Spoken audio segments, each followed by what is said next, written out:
Hello everyone. I know you used this video to fall asleep, but before you do, let me know where you're from and what time you're watching. Now just get cozy and enjoy.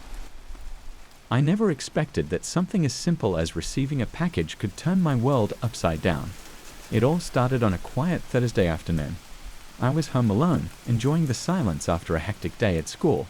My parents were still at work, and I was sprawled on the couch, half-heartedly scrolling through my phone when the doorbell rang. I got up, assuming it was just another delivery for my parents. They were always ordering things online, but when I opened the door, there was no one there. Just a small brown package sitting on the doormat. It had no markings, no address, and no return label. Just plain brown paper, sealed with clear tape. I frowned, feeling a strange unease wash over me. Who leaves a package without ringing the bell? I muttered, looking up and down the empty street. Nothing. No sound except for the distant hum of a lawnmower. I hesitated, then picked it up.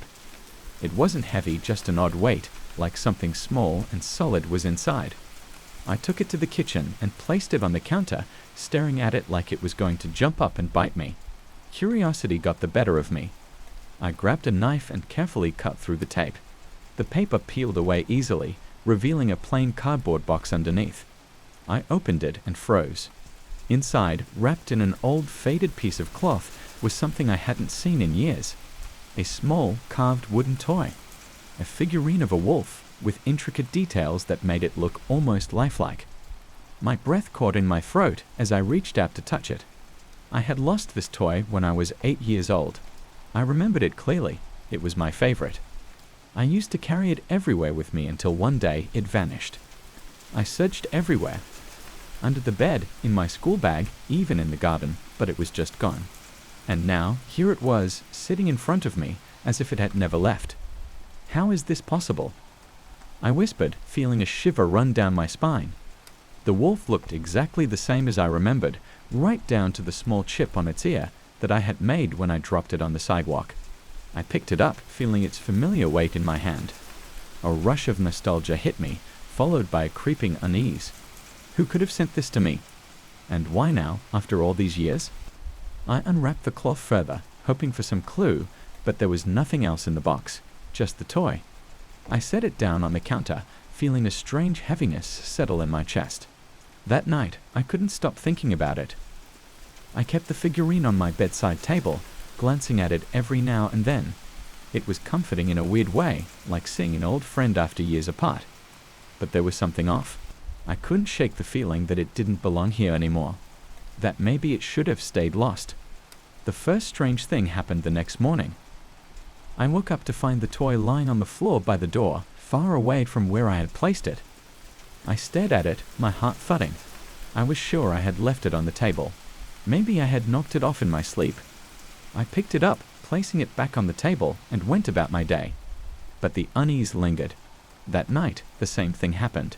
I woke up to find the wolf figurine in a different spot. This time, it was on my desk, facing the window. I swallowed hard, trying to convince myself that I was just imagining things. But it kept happening. Every night, I would find the toy in a different place. On the floor, on my dresser, once even in the hallway. I was starting to get freaked out. I'd even tried locking it in a drawer, but the next morning, it was out again, sitting on top of the drawer as if mocking me. I told my parents, but they just laughed it off, saying I was probably sleepwalking or playing pranks on myself. I wanted to believe them, but deep down, I knew something was wrong. I could feel it. A chill that settled in my bones whenever I looked at the figurine. Things escalated quickly after that. I started hearing noises at night. Soft scratching sounds like claws on wood. Sometimes I would wake up to the sound of low growls, deep and menacing, echoing through the dark. I would turn on the light, my heart racing, but there was never anything there, just the figurine, sitting in a new spot, always watching. I stopped sleeping properly. I was too scared to close my eyes, fearing what I might wake up to. My parents were worried. They thought I was stressed from school. I didn't tell them about the sounds. I didn't tell anyone. I felt like I was going crazy. Then, one night, everything changed. I woke up to complete darkness. My room felt different, colder somehow. I reached for the lamp, but it wouldn't turn on. Panic bubbled in my chest as I fumbled for my phone, but the screen stayed dark. I was trapped in the pitch black, with only my ragged breathing filling the silence. And then I heard it. A soft, rumbling growl coming from the foot of my bed. I froze, my blood turning to ice. I wanted to scream, but my voice was stuck in my throat. Slowly, I turned my head, squinting into the darkness. There, just barely visible, was a shape. Low to the ground, with eyes that glinted in the faint light coming from the window. Eyes that seemed to glow. It was the wolf. Not the figurine, but a real, living wolf, crouched at the end of my bed, staring at me with those glowing eyes. Its fur was matted and dark, almost blending into the shadows, but I could see it. I could see its teeth, bared in a silent snarl. I couldn't move. I couldn't breathe. All I could do was stare as it slowly, deliberately, stepped closer. I could hear its claws clicking softly on the wooden floor, the low growl vibrating through the air. "Dilly, what do you want?" I stammered, my voice barely a whisper. It didn't answer. Of course it didn't. It just kept moving closer, its eyes never leaving mine. I squeezed my eyes shut, praying that it would disappear, that I would wake up and this would all be a nightmare. But when I opened them again, it was still there. Closer now, almost within reach. I could feel its breath on my skin, hot and rancid. I did the only thing I could think of. I scrambled out of bed, my legs almost giving out from under me as I bolted for the door.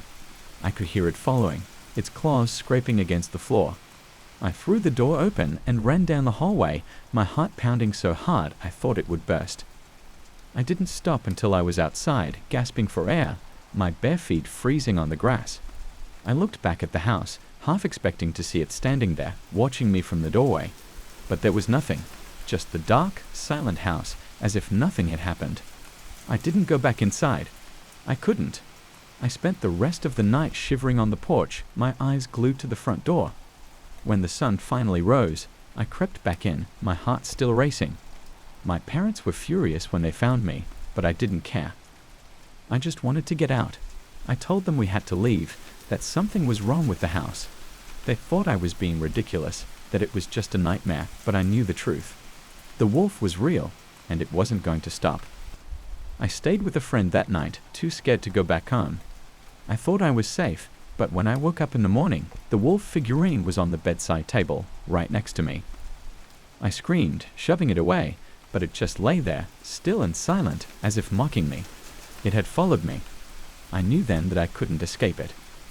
That it was going to follow me wherever I went, haunting me, tormenting me. I tried to get rid of it, I really did.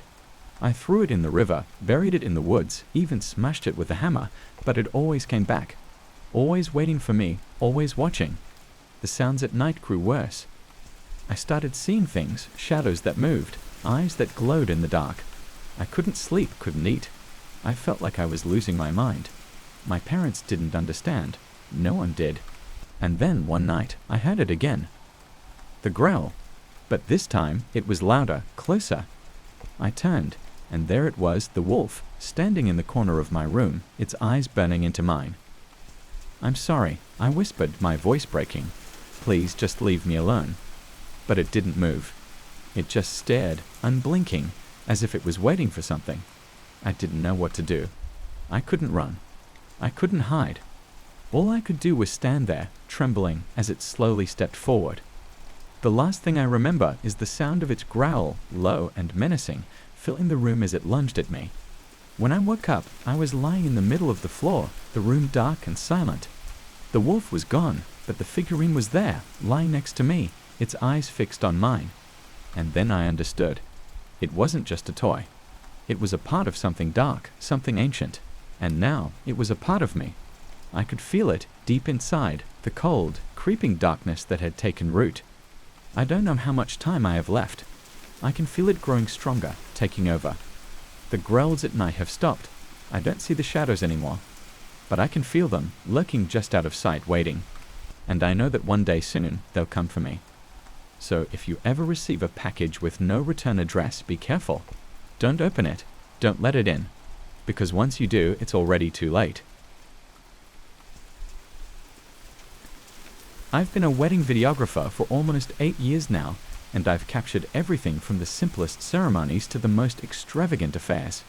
It's a job that's filled with joy, tears, and the occasional bridezilla. But about a year ago, things started getting weird, really weird. It began innocently enough, or at least I thought it was innocent. I was editing the footage from a small wedding in the countryside.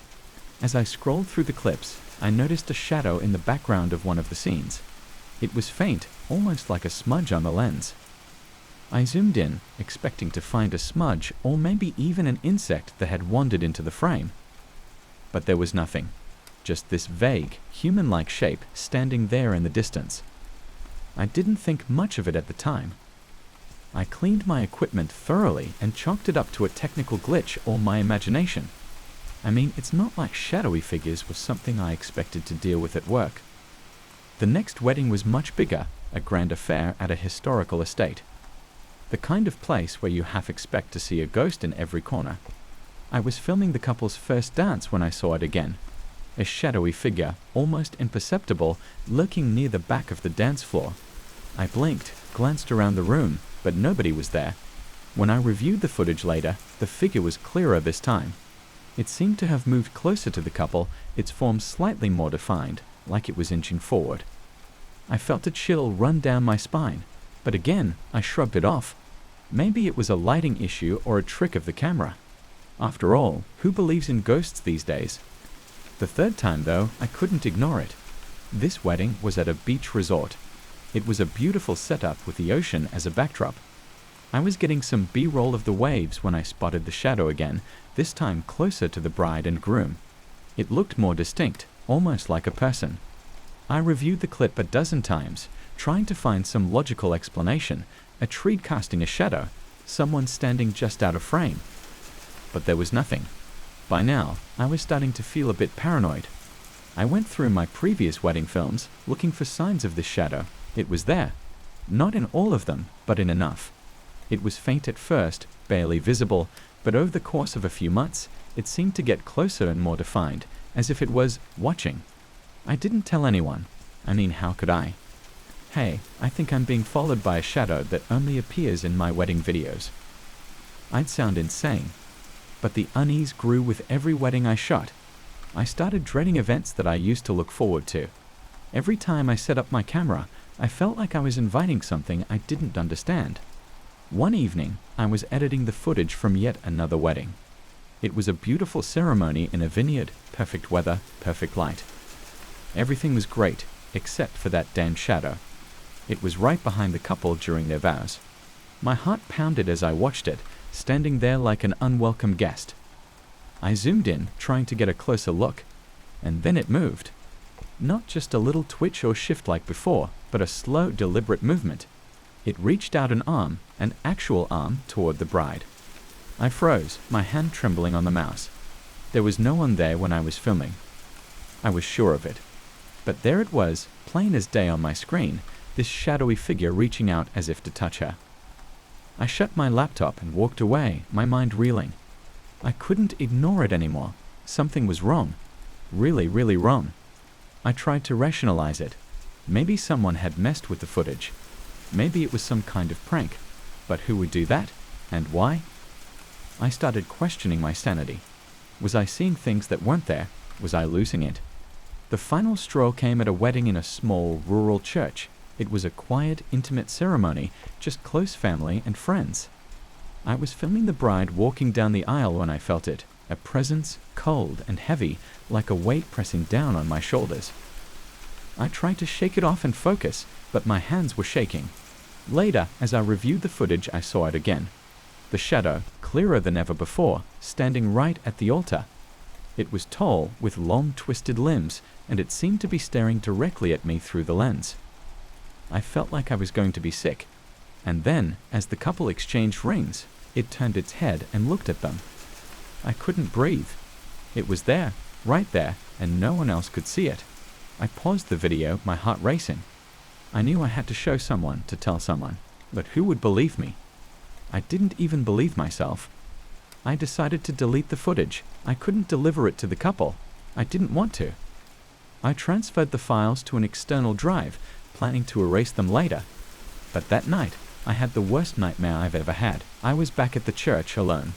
The shadow was there, standing at the altar, its eyes, if you could call them that, glowing faintly.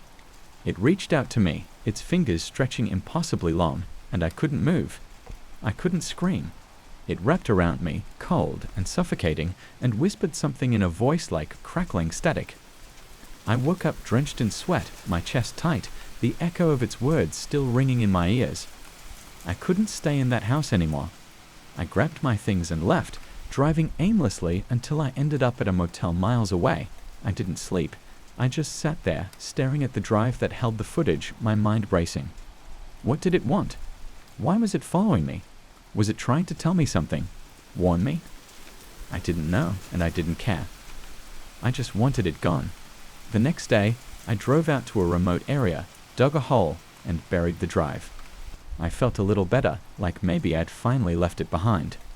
But that wasn't the end. Oh no, a week later, I got a call from a couple whose wedding I filmed months ago. They were upset. Their video had come back wrong. The footage was distorted, the sound warped. And in the background, they said, there was someone that shouldn't have been there. My heart sank. It wasn't over. I tried to apologize, to explain, but what could I say? Sorry, your wedding video is haunted by a shadow that's been stalking me for months. They hung up, angry and confused, and I felt the cold grip of fear tightening around me again. I haven't filmed a wedding since. I can't. I've tried to find other work, but it's hard when every time I pick up a camera, I see it. Just out of the corner of my eye, lingering in the shadows waiting. I don't know what it wants. I don't know why it chose me. But I'm afraid. Afraid that one day it'll step out of the frame and there won't be any escaping it. Because every night I still hear its voice, whispering closer and closer, and I know it's only a matter of time before it finds me. I've always been the kind of person who needs the freedom of the open road, or in my case, the open trail. I've been riding the same bike trail through the woods behind my neighborhood for years. It's a quiet path that twists and turns through dense trees, with sunlight barely peeking through the thick canopy. It's my escape from everything: work, stress, life. There's something calming about the rhythmic crunch of gravel under my tires, the wind rushing past my face. It was the one place where I felt I could breathe. But lately, something strange has been happening. It started subtly. One cool autumn morning, I felt a sudden burst of speed, like a gust of wind had caught me at just the right angle. It was almost like something was pushing me forward. I chalked it up to my legs finally hitting a stride. I mean, I'd been training for a while, so it made sense that I'd feel stronger. But then it happened again. And again. Every time I hit that same stretch of trail, just past the old oak tree with the twisted branches, I felt that same invisible force propelling me forward. It wasn't just a gentle nudge either. It was as if I were being shoved, like someone unseen was eager to get me out of there, or maybe to make me go faster. I tried to ignore it. I mean, it was weird, sure, but it wasn't hurting me. If anything, I was hitting personal records because of it. But the feeling stayed with me, creeping into my thoughts when I wasn't on the bike. I even stopped riding for a few days, hoping it would go away. But the trail called to me, and like a fool, I went back. That's when things started to get dangerous. The push grew stronger each time. What started as a helpful nudge became more aggressive, more insistent. It was like I was being pulled by some unseen magnet, faster than I'd ever ridden before. My legs burned as I struggled to keep control, my heart pounding in my ears. I tried to slow down, to brake, but the harder I pulled on the brakes, the more force I felt behind me, as if it were challenging me, daring me to fight back. I started seeing things out of the corner of my eye, shadows flitting between the trees, quick movements that were gone before I could turn my head. And there were whispers just on the edge of hearing, like a soft murmuring carried on the wind. It wasn't words, exactly, just a sound that made the hairs on my neck stand up. One day, the force behind me was so strong I nearly lost control. My front wheel hit a rock, and I went flying over the handlebars, skidding across the gravel. I lay there, gasping for breath, my knee throbbing where I'd skinned it, blood seeping through my torn pants. As I struggled to my feet, I heard something, a faint laugh echoing through the trees. I should have stopped then. Any sane person would have. But I needed answers. I needed to know what was happening to me, to my trail. So I went back, this time at night. Riding the trail at night was like entering another world. The darkness swallowed everything, the trees looming over me like silent giants. I could barely see the path in front of me, the beam of my bike light cutting through the inky blackness. It was quiet, too quiet, like the whole forest was holding its breath. I rode slowly, every nerve in my body on high alert. I passed the old oak tree, the gnarled branches twisting in the shadows like claws. And then, just as I hit that familiar stretch, it happened. The push. It was stronger than ever, almost lifting me off my seat. My bike shot forward, my hands gripping the handlebars for dear life. I tried to slow down, but the force wouldn't let me. My heart was racing, my breaths coming in short gasps. I felt like I was being dragged, pulled towards something I couldn't see. And then I heard it, a voice, low and guttural, whispering my name. I glanced back, my heart leaping into my throat. There was nothing there, just the dark, empty trail. But the voice didn't stop. It kept whispering, over and over, growing louder, closer. I pedaled harder, my legs burning, trying to outrun whatever was chasing me. But the faster I went, the stronger the push became. It felt like hands were gripping my shoulders, shoving me forward. I could barely keep control, my bike wobbling dangerously as I flew down the trail. I was terrified. I'd never felt anything like it before.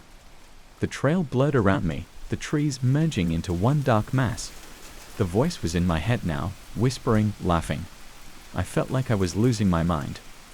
And then I saw it. Standing in the middle of the trail was a figure, tall and shadowy. It was too dark to see any details, but I knew it was looking at me, waiting. I tried to swerve to avoid it, but the force wouldn't let me. It was like I was being aimed, pointed straight at it. I screamed, the sound tearing from my throat as I braced for impact. But just as I was about to hit, the figure vanished and the push stopped. I skidded to a halt, my bike nearly tipping over as I came to a stop. The silence was deafening. My whole body was trembling, my hands slick with sweat as I gripped the handlebars. I looked around, my heart hammering in my chest. There was no one there. No sound, no movement, just the darkness and the whisper of the wind. I turned my bike around and pedaled home as fast as I could. I didn't look back. I didn't go back to the trail for a long time after that. I tried to forget about it, to move on. But it was always there, in the back of my mind, haunting me. I couldn't shake the feeling that something was waiting for me, something I had left unfinished. So, after weeks of sleepless nights and restless days, I decided to face it one last time. It was late afternoon when I arrived at the trailhead. The sun was sinking low in the sky, casting long shadows across the ground. My hands were shaking as I tightened my helmet, my heart pounding with fear and determination. I rode slowly, the familiar path winding through the trees. Everything seemed normal, the leaves rustling softly in the breeze. But I could feel it, that presence, lurking just out of sight. I reached the old oak tree, and the push began. But this time, I was ready. I gripped the handlebars, bracing myself as the force grew stronger, shoving me forward. I'd fought it, my muscles straining as I tried to slow down. But it was no use. The harder I fought, the stronger it became. The trail flew past in a blur, my vision narrowing as I was pushed faster and faster. I couldn't breathe, couldn't think. It felt like I was being torn apart, my body and mind stretched to their limits. And then I saw it again. The figure standing in the middle of the trail. This time, I didn't try to swerve. I didn't scream. I just closed my eyes and let go. I don't know how long I was out. When I opened my eyes, I was lying on the ground, the sky dark and full of stars. My bike was nowhere to be seen, my body aching with pain. I struggled to sit up, my head spinning. That's when I saw it. The figure was standing over me, its face hidden in shadow, but I could feel its eyes on me, cold and unfeeling. It reached out, a hand like mist brushing against my cheek. And then it spoke. "Next time, don't fight." The words echoed in my mind, freezing me in place. And then it was gone, melting into the darkness. I haven't been back to the trail since. I don't think I ever will. Whatever is out there, it's not finished with me yet. And I'm not ready to find out what happens if I go back. But sometimes, late at night, I can still feel it. The push. The urge to ride again. And I know, deep down, that it's only a matter of time before I do. I had been a volunteer firefighter for over 5 years, and I thought I'd seen it all. But nothing could have prepared me for what happened last fall. It started on an ordinary Tuesday evening. The sun was setting, casting a soft orange glow over the town, and I was just finishing my shift at the fire station when my phone buzzed with a notification. It was an alert from an old fire app I'd installed years ago, one that used to show reported fires and emergencies around the area. I hadn't used it in ages, and as far as I knew, it wasn't even operational anymore. Curious, I opened the app. The alert was for a fire at 315 Broad Street. I frowned. There hadn't been any buildings on Broad Street for years, not since they tore down the old warehouse after it burned down in 2015. Still, I couldn't shake the feeling that something was off, so I decided to drive by and check it out. When I got there, the street was empty, just as I'd expected. The warehouse lot was still vacant, covered in weeds and broken glass. I took a deep breath, feeling a bit foolish for even coming out here. As I turned to leave, I noticed a faint smell of smoke in the air, but there was no sign of fire. I brushed it off as my mind playing tricks on me. The next morning, I heard that there had been a car accident on Broad Street, right in front of the old warehouse lot. Apparently, a driver had lost control and crashed into the fence. My stomach churned with unease. The accident had happened just hours after I'd been there. I tried to put it out of my mind, but a week later, I got another notification from the app. This time, it was an alert for a fire at an address on Maple Avenue. It was the old school building, another place that didn't exist anymore. They'd torn it down and built a shopping center in its place. I shook my head, annoyed. This had to be some kind of glitch in the app. But I couldn't ignore the way my heart raced as I drove to Maple Avenue. Just like before, there was no fire. The shopping center was quiet, and everything seemed normal. I stayed for a few minutes, looking around, but nothing seemed out of the ordinary. I felt like an idiot. Twice now, I let an old, defunct app pull me out to ghost locations. I was about to leave when my phone buzzed again. This time, it was a message. You should have warned them. I froze. The message wasn't from a number I recognized. It didn't even look like a real number. My hands shook as I tried to call it back, but the call didn't go through. I stared at my phone, a cold sweat breaking out on my forehead. Warn who? The next day, I heard about the fire. A small electrical fire had broken out in one of the shops in the new shopping center on Maple Avenue. It wasn't a big deal, just some smoke and a bit of damage. But the coincidence was too much to ignore. 2 warnings, 2 accidents.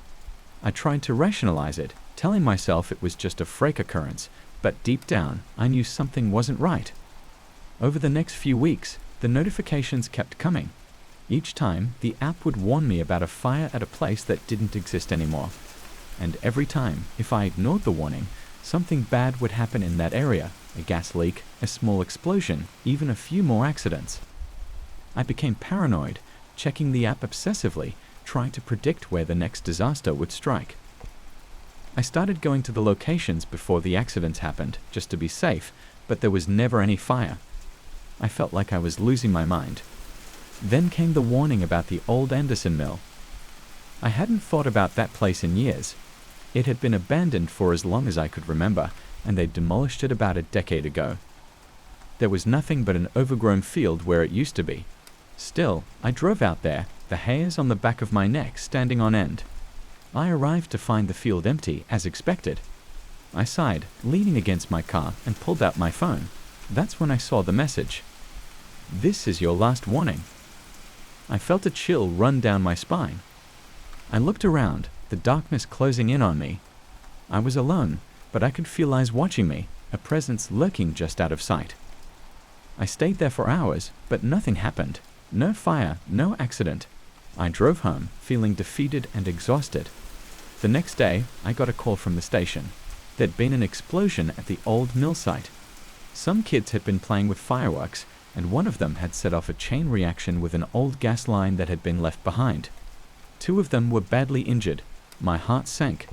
I should have done something. I should have called the police or warned someone. That night, I couldn't sleep, Every time I closed my eyes, I saw the kids' faces, heard their screams. I felt a crushing weight of guilt. I didn't know what was happening or why I was getting these warnings, but I knew I couldn't ignore them anymore. The next notification came 2 days later. It was for a fire at 18 Elm Street, the address of the old firehouse. It had been abandoned after the new station was built, and they'd turned it into a museum. I felt a surge of panic. This one felt personal. I drove there as fast as I could. When I arrived, the building was dark and quiet. I parked across the street, watching for any sign of danger. After a few minutes, I saw a flicker of light inside. My heart pounded as I ran to the door, but it was locked. I peered through the window, and what I saw made my blood run cold. There was a figure standing in the middle of the room, surrounded by flames. It was a man, his face obscured by shadows, but I could see the fire dancing around him, licking at his clothes without burning him. He turned to look at me, his eyes glowing with an unnatural light. He raised a hand and pointed at me. "You should have listened." I stumbled back, my mind racing. I didn't know what to do. I fumbled for my phone, trying to call for help, but the screen was dead. I looked back at the window, but the figure was gone.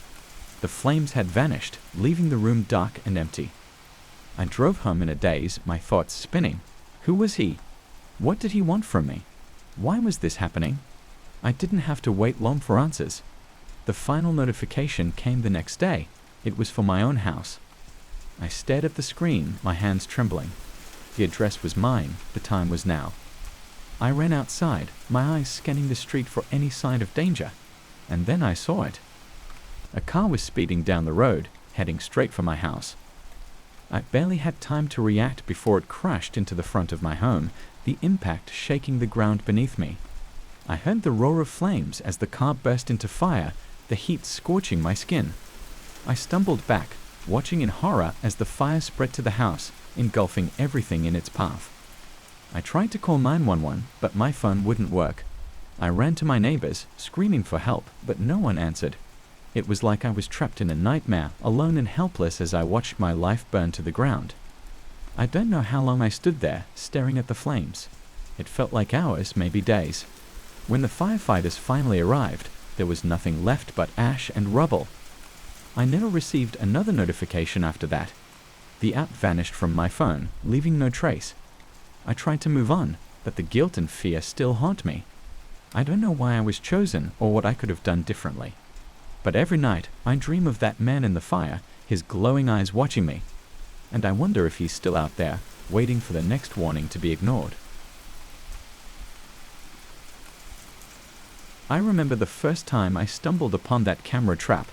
I was deep in the woods, miles away from civilization, looking for the perfect shot. The forest was dense and untamed, a paradise for wildlife photographers like me. I had set up a few of my own traps around the area, hoping to capture something rare, but what I found that day was beyond anything I could have imagined. It was an old, weather-beaten camera trap, covered in moss and dirt, almost as if it had been there for decades. The lens was cracked, and the metal casing was rusty, yet it looked functional. Curiosity got the better of me, so I took it down and checked the SD card inside. The camera shouldn't have been working, but it had power. As I flipped through the images on my laptop later that night, I froze. The first few photos were mundane. A deer grazing, a fox sniffing around, the usual stuff. But then the images changed. There was a dodo bird, as clear as day, strutting across the forest floor. My heart raced. The next image showed a thylacine, the so-called Tasmanian tiger, staring directly at the lens. These animals were long extinct. I knew I should be rational, that maybe it was some elaborate hoax, but the pictures looked so real. I couldn't sleep that night. The images played over and over in my mind. The details were too perfect, too natural to be fake. The next morning, I decided to go back and put the camera trap back in the exact spot I had found it. I needed to know more to see what else it would capture. Over the next few days, I checked the camera trap religiously. Each time, new photos appeared, and each set was more disturbing than the last. A passenger pigeon in mid-flight, a great auk swimming in a small pond, even a woolly mammoth peering through the trees. It was like looking into a window to a world that no longer existed, a world that shouldn't exist. I tried to rationalize it. Maybe there was a group of scientists conducting some secret experiment, releasing cloned animals into the wild. Or maybe someone was playing a trick on me, somehow planting these images. But deep down, I knew the truth was much stranger than that. Then the photos changed again. The camera started capturing images of people dressed in strange, old-fashioned clothes, wandering through the woods. Some looked lost, others terrified. One image showed a woman holding a baby, her eyes wide with fear as she stared into the lens. Another showed a man with an axe, standing in the background, his face hidden in shadow. I felt a chill run down my spine. I was no longer just observing, I was being watched. It felt like the camera trap was trying to show me something, to communicate in a language I couldn't understand. I debated with myself whether to leave it alone, to walk away and pretend none of this had happened. But I couldn't. The curiosity, the need to know, was too strong. So I went back again, one last time. It was dusk when I reached the spot. The forest was eerily quiet, and the air felt heavy, like a storm was coming. I retrieved the camera and sat on a fallen log, scrolling through the latest batch of photos. My hands were shaking, my breath coming in short gasps. The first few images were the usual: animals that shouldn't be there, extinct creatures caught in the act of living. But then there was a new series, a sequence that made my blood run cold. The camera had captured me. There I was, sitting on the log, looking through the photos, just as I was doing now. My surroundings in the images were identical to my current position. It was like looking at a live feed, but it wasn't. These were still photos, taken minutes, seconds apart. In the last image, I wasn't alone. Standing behind me, partially hidden by the trees, was a figure. Tall, thin, its face obscured by shadows. It was just standing there, watching me. My heart pounded in my chest as I looked up, scanning the trees around me. There was nothing there, just the whispering leaves and the dimming light of the day. I should have left then, packed up and never returned. But I was drawn in like a moth to a flame. I put the camera back, almost in a trance, and stumbled back to my tent. That night, I dreamt of the woods, of creatures long gone, and of the shadowy figure that seemed to be waiting for me. When I woke, I knew I had to go back one last time. It was an obsession now, a compulsion that wouldn't let me go. I reached the spot at dawn, the first rays of sunlight piercing through the thick canopy. My heart was in my throat as I reached for the camera. The photos this time were different. They were not just images, they told the story. The first few showed the same figure, moving closer, its face still hidden, but its eyes were glowing, piercing through the darkness. Then there were more people, all looking in the same direction, their faces twisted in fear. And then I saw myself again. But this time, I was not alone in the frame. I was standing, staring at the camera, my expression blank. Behind me, the figure loomed, its hand resting on my shoulder, its face now visible. It was me. My face, but twisted wrong, like a reflection in a funhouse mirror. I dropped the camera and ran. I ran through the forest, branches whipping against my face, my breath ragged and desperate. I didn't stop until I reached the edge of the woods, my lungs burning, my legs trembling. I drove home in a daze, my mind racing with questions I couldn't answer. What was the camera showing me? Was it some kind of warning, a premonition, or was I losing my mind? I locked myself in my house, the camera trap sitting on the kitchen table like a cursed artifact. I didn't dare look at the photos again, but I couldn't get rid of it either. It was like it had some kind of hold over me, a pull that I couldn't escape. Days turned into weeks, and the camera sat there, untouched. I stopped going into the woods, stopped taking photos altogether. My work piled up, emails and calls went unanswered. I was haunted by the images, by the thought of what might appear next. Then, one night, I heard a noise. A soft click, like the sound of a camera shutter. My heart leaped into my throat. I turned, slowly, my eyes scanning the dark corners of my house. There was nothing there, but the clicking continued, growing louder, closer. I grabbed the camera trap, my hands shaking, and looked at the screen. A new set of photos had appeared. The first showed my house, the front door open, a dark figure standing in the doorway. The next few showed the figure moving through the house, room by room, closer and closer. The last image was of me, sitting at the kitchen table, looking at the camera. And behind me, in the shadows, a hand reaching out. I dropped the camera, backing away, my heart pounding in my chest. I turned to run, but something stopped me. A cold hand on my shoulder, a whisper in my ear. Smile for the camera. I felt a chill run through my body as I turned slowly, my eyes meeting my own reflection, twisted and distorted, in the kitchen window. And then, everything went dark. The next morning, the camera trap was gone. The photos, my laptop, everything. It was like it had never existed, but I knew better. I could still feel it, out there in the woods waiting. Sometimes, late at night, I hear the clicking again, just outside my window. And I know, deep down, that it's not over. The camera is still out there, capturing things that shouldn't be seen, things that don't belong in this world. And one day, it will come back for me.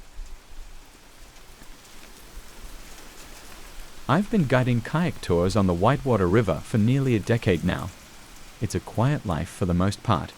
I get to be out on the water, surrounded by nature, and I meet interesting people every now and then.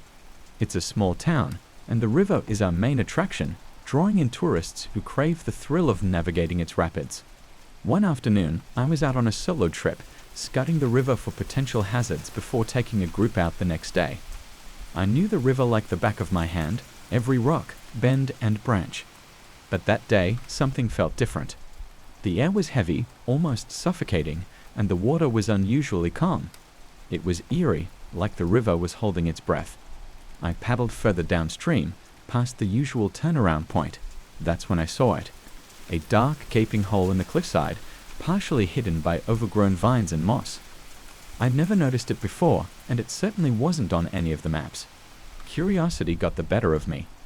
I figured it was just a small, harmless cave, maybe a new one formed by the last storm. I decided to check it out. As I approached, the entrance seemed to widen, like the cave was inviting me in. I hesitated for a moment, but then laughed it off. What could possibly be inside? Bears don't usually come this far down the river, and I was confident in my ability to handle myself. I paddled into the darkness. The cave was larger than I expected, and the temperature dropped sharply as I ventured deeper. The water was still, almost like glass, reflecting the jagged rocks above. I was a few hundred feet in when I noticed something strange. The water level seemed to be rising, but there hadn't been any rain in days. I felt a chill run down my spine, but I brushed it off as a trick of the mind. I turned the kayak around, deciding it was time to leave. As I paddled back, I noticed something alarming. The entrance, which had been wide enough to let in plenty of light, now seemed narrower, the vines and moss almost closing in on themselves. My heart started racing. I paddled faster, but the water level kept rising, making it harder to move. It was as if the cave was alive, and it didn't want to let me go.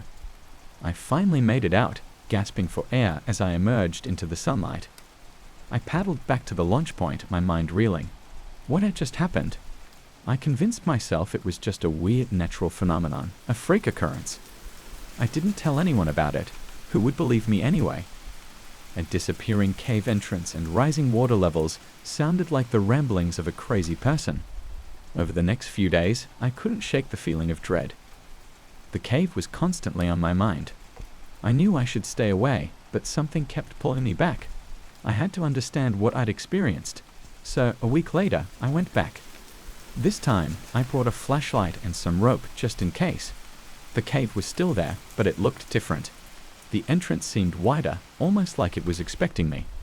I hesitated but forced myself to enter. The water was calm again, and the air was cold and damp. I shone my flashlight around, the beam cutting through the darkness. The walls were covered in strange markings, symbols I couldn't understand, almost like they were etched in blood. I felt a shiver run down my spine, but I pressed on. As I ventured deeper, the water started to rise again, slowly at first, then faster. I turned around, but the entrance was gone, replaced by solid rock. Panic set in. I paddled frantically, the kayak scraping against the cave walls. The water was rising faster now, almost up to my waist, and the air was thick with a suffocating mist. I screamed for help, but my voice echoed back, mocking me. Then I saw it. A figure, pale and gaunt, standing on a ledge above me. It was watching me, its eyes hollow and empty. I froze, my heart pounding in my chest. The figure raised a hand, pointing at me, and the water surged up, almost capsizing my kayak. I struggled to stay upright, my mind racing. What was this thing? Was it trying to drown me? The figure disappeared, and the water level stopped rising, but I was trapped. I tried to calm myself, taking deep breaths. There had to be a way out. I shone the flashlight around, looking for any opening, any crack in the rock. Then I saw it, a small passageway, barely wide enough for the kayak. I paddled toward it, my hands shaking. I squeezed through the narrow gap, scraping against the jagged rocks. The passage twisted and turned, the walls closing in on me. The water was still rising, now up to my chest. I pushed on, my arms burning with exhaustion. Just when I thought I couldn't go any further, I saw a faint light ahead. I paddled with all my strength, bursting out of the passage and into open water. I was back outside, gasping for air. The sun was setting, casting long shadows over the river. I looked back at the cave, but it was gone, the entrance sealed by solid rock. I collapsed on the bank, my body trembling. I'd made it out, but I knew I'd never be the same. I avoided the river for weeks after that, coming up with excuses to cancel tours. But the nightmares wouldn't stop. Every night, I dreamed of the cave, of the water rising, of the figure watching me. I tried to move on, to forget, but it was impossible. Then, a few days ago, I got a call from a fellow guide. He'd found a cave downstream, one that didn't appear on any maps. I begged him not to go in, to stay away, but he just laughed it off, said I was being paranoid. He went in anyway, and I haven't heard from him since. Now I'm sitting here, staring at the river. I know what I have to do. I have to go back, to face whatever is inside that cave. I don't know if I'll make it out this time, but I can't let it take anyone else. I'm writing this down in case I don't come back. If you're reading this, stay away from the cave. It's not a place for the living. I don't know what it wants, but I know it's hungry. And once it's got its eyes on you, it won't let go. I'm going now. I can see the figure standing on the water, beckoning me. I don't have a choice. I have to end this. Wish me luck. If I don't make it back, tell them I tried. Tell them I fought. But most of all, tell them to stay away from the cave. Because once you're inside, the water will rise and you'll never escape. I've always loved the process of creating something beautiful out of raw materials. There's a certain thrill in taking a chunk of gold or a handful of gems and turning them into something people would cherish. I thought my new studio would be the perfect place to let my creativity flourish. A small space, but with great lighting and a cozy atmosphere, it felt like home. I never expected that with each piece I finished, my life would inch closer to a nightmare. The first time it happened, I had just completed a delicate necklace, a silver chain with a teardrop-shaped sapphire pendant. I was admiring it under the light when I noticed someone standing outside the studio window. It was a man, tall and pale, dressed in a long coat that looked oddly out of place in the warm spring evening. He was staring intently at the necklace in my hands, his gaze piercing through the glass as if he were looking straight into my soul. I waved, thinking he might be a potential customer, but he didn't move. He just stood there, his eyes fixed on the piece of jewelry, his expression blank and unsettling. I shrugged it off, assuming he was just a curious passerby. But when I turned back to the window after locking the necklace in its display case, he was gone. The next day, I finished a pair of earrings, tiny emerald drops that sparkled like morning dew. And there he was again, the same man, standing at the window. This time, his hands were pressed against the glass, his eyes wide with an almost childlike fascination. I couldn't shake the feeling that he had been waiting for this piece too, like he knew exactly when I would complete it. I tried to approach him, but as soon as I reached the door, he disappeared, melting into the shadows of the street. It was eerie, but I brushed it off as a coincidence. I mean, what were the odds that someone would just happen to be there twice? But then it happened again. And again. Each time I finished a new design, he would show up outside the studio, watching, waiting. I started to dread the end of each project, fearing the inevitable appearance of my silent observer. One night, I stayed late at the studio, working on a custom piece for a high-profile client. It was an intricate bracelet, a weave of gold and diamonds that took hours to perfect. I lost track of time, completely absorbed in the work, and by the time I placed the final diamond, it was well past midnight. I glanced at the window, half expecting to see him there, but the street outside was empty. A sigh of relief escaped me, and I leaned back in my chair, exhausted but satisfied. Maybe he had finally lost interest, I thought. Maybe I was free of this bizarre routine. I was wrong. As I locked up and stepped outside, I saw him standing at the corner of the street, his figure illuminated by the flickering streetlight. He wasn't looking at the studio this time. He was looking directly at me. My heart pounded in my chest, and I hurried to my car, avoiding his gaze. I could feel his eyes following me as I drove away, the intensity of his stare burning into the back of my skull. I didn't sleep that night. I kept replaying the moment over and over in my head, trying to make sense of it. Who was he? Why was he so obsessed with my work? And more importantly, what did he want from me? The next morning, I decided to confront him if he showed up again. I needed answers. I worked on a new design, a simple yet elegant ring, each twist of the metal filled with tension and anxiety. I finished it late in the afternoon, my eyes darting to the window every few minutes. He didn't come. I waited, my heart racing, but the street outside remained empty. I felt a strange mix of relief and disappointment. Maybe he was gone for good. Maybe his whole ordeal was finally over. I closed up early and decided to take a walk to clear my head. The cool evening air helped calm my nerves, and I found myself wandering down unfamiliar streets. I turned a corner and stopped dead in my tracks. There he was, standing in the middle of the sidewalk, his back to me.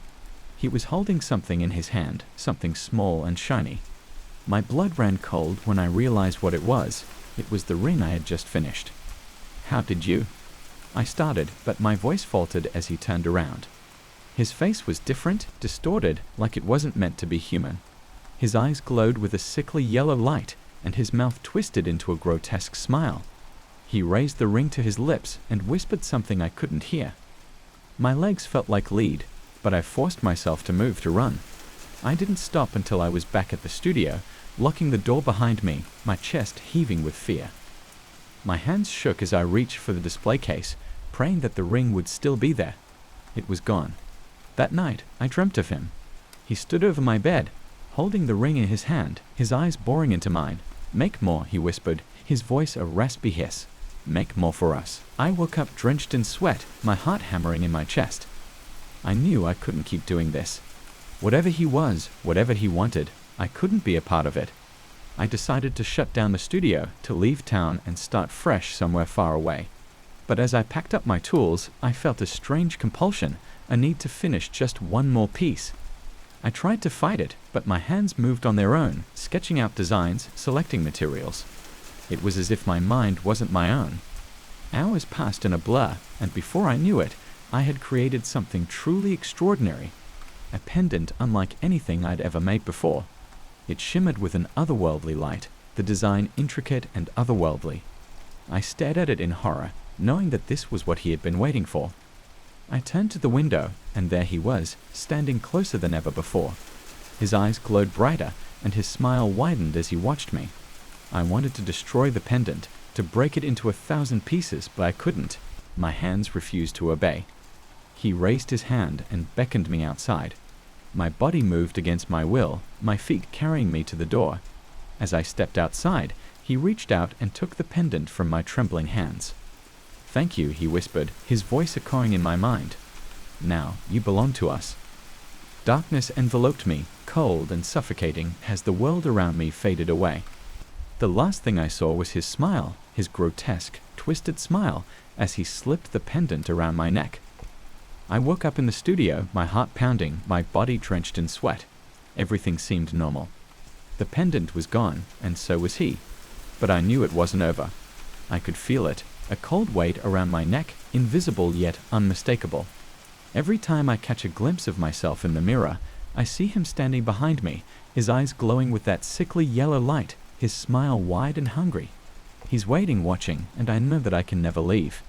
I'm trapped, a prisoner in my own life, creating jewelry for the unseen, cursed to finish piece after piece, knowing that with each creation, I'm only drawing him closer. And one day, he'll take me too. I've been running the Midnight Hour, my paranormal podcast, for a few years now.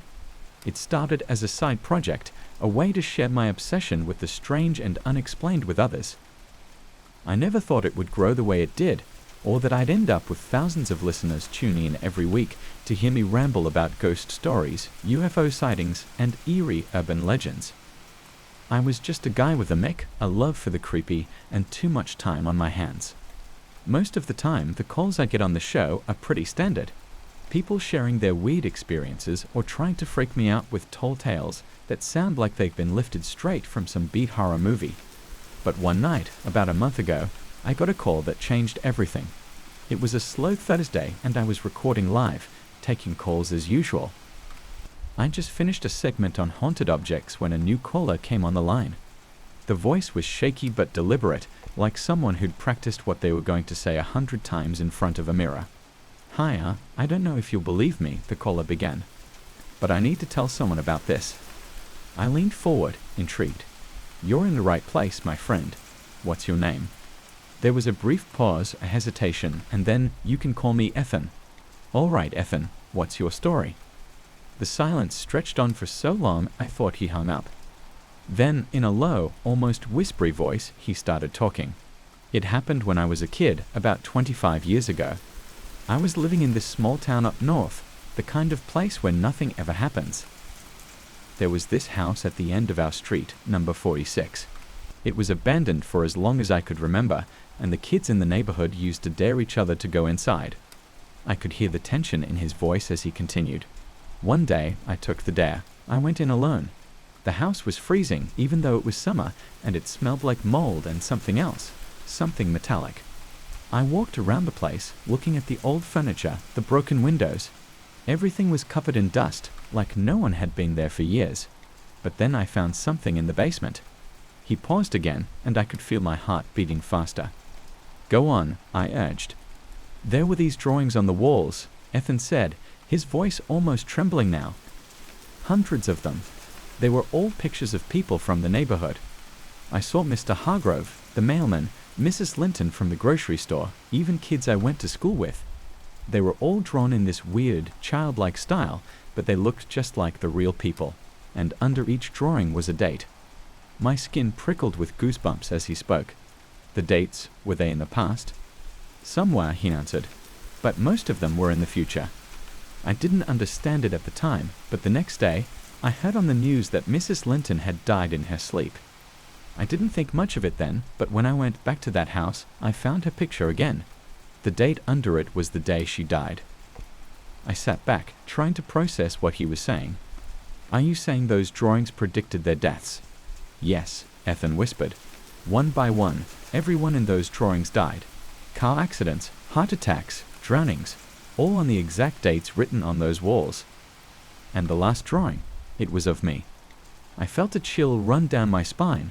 "What was the date?" "It was the day I found the drawings," he replied, "but I'm still here. I've been running from it ever since, but I can't escape. Everywhere I go, I feel like I'm being watched.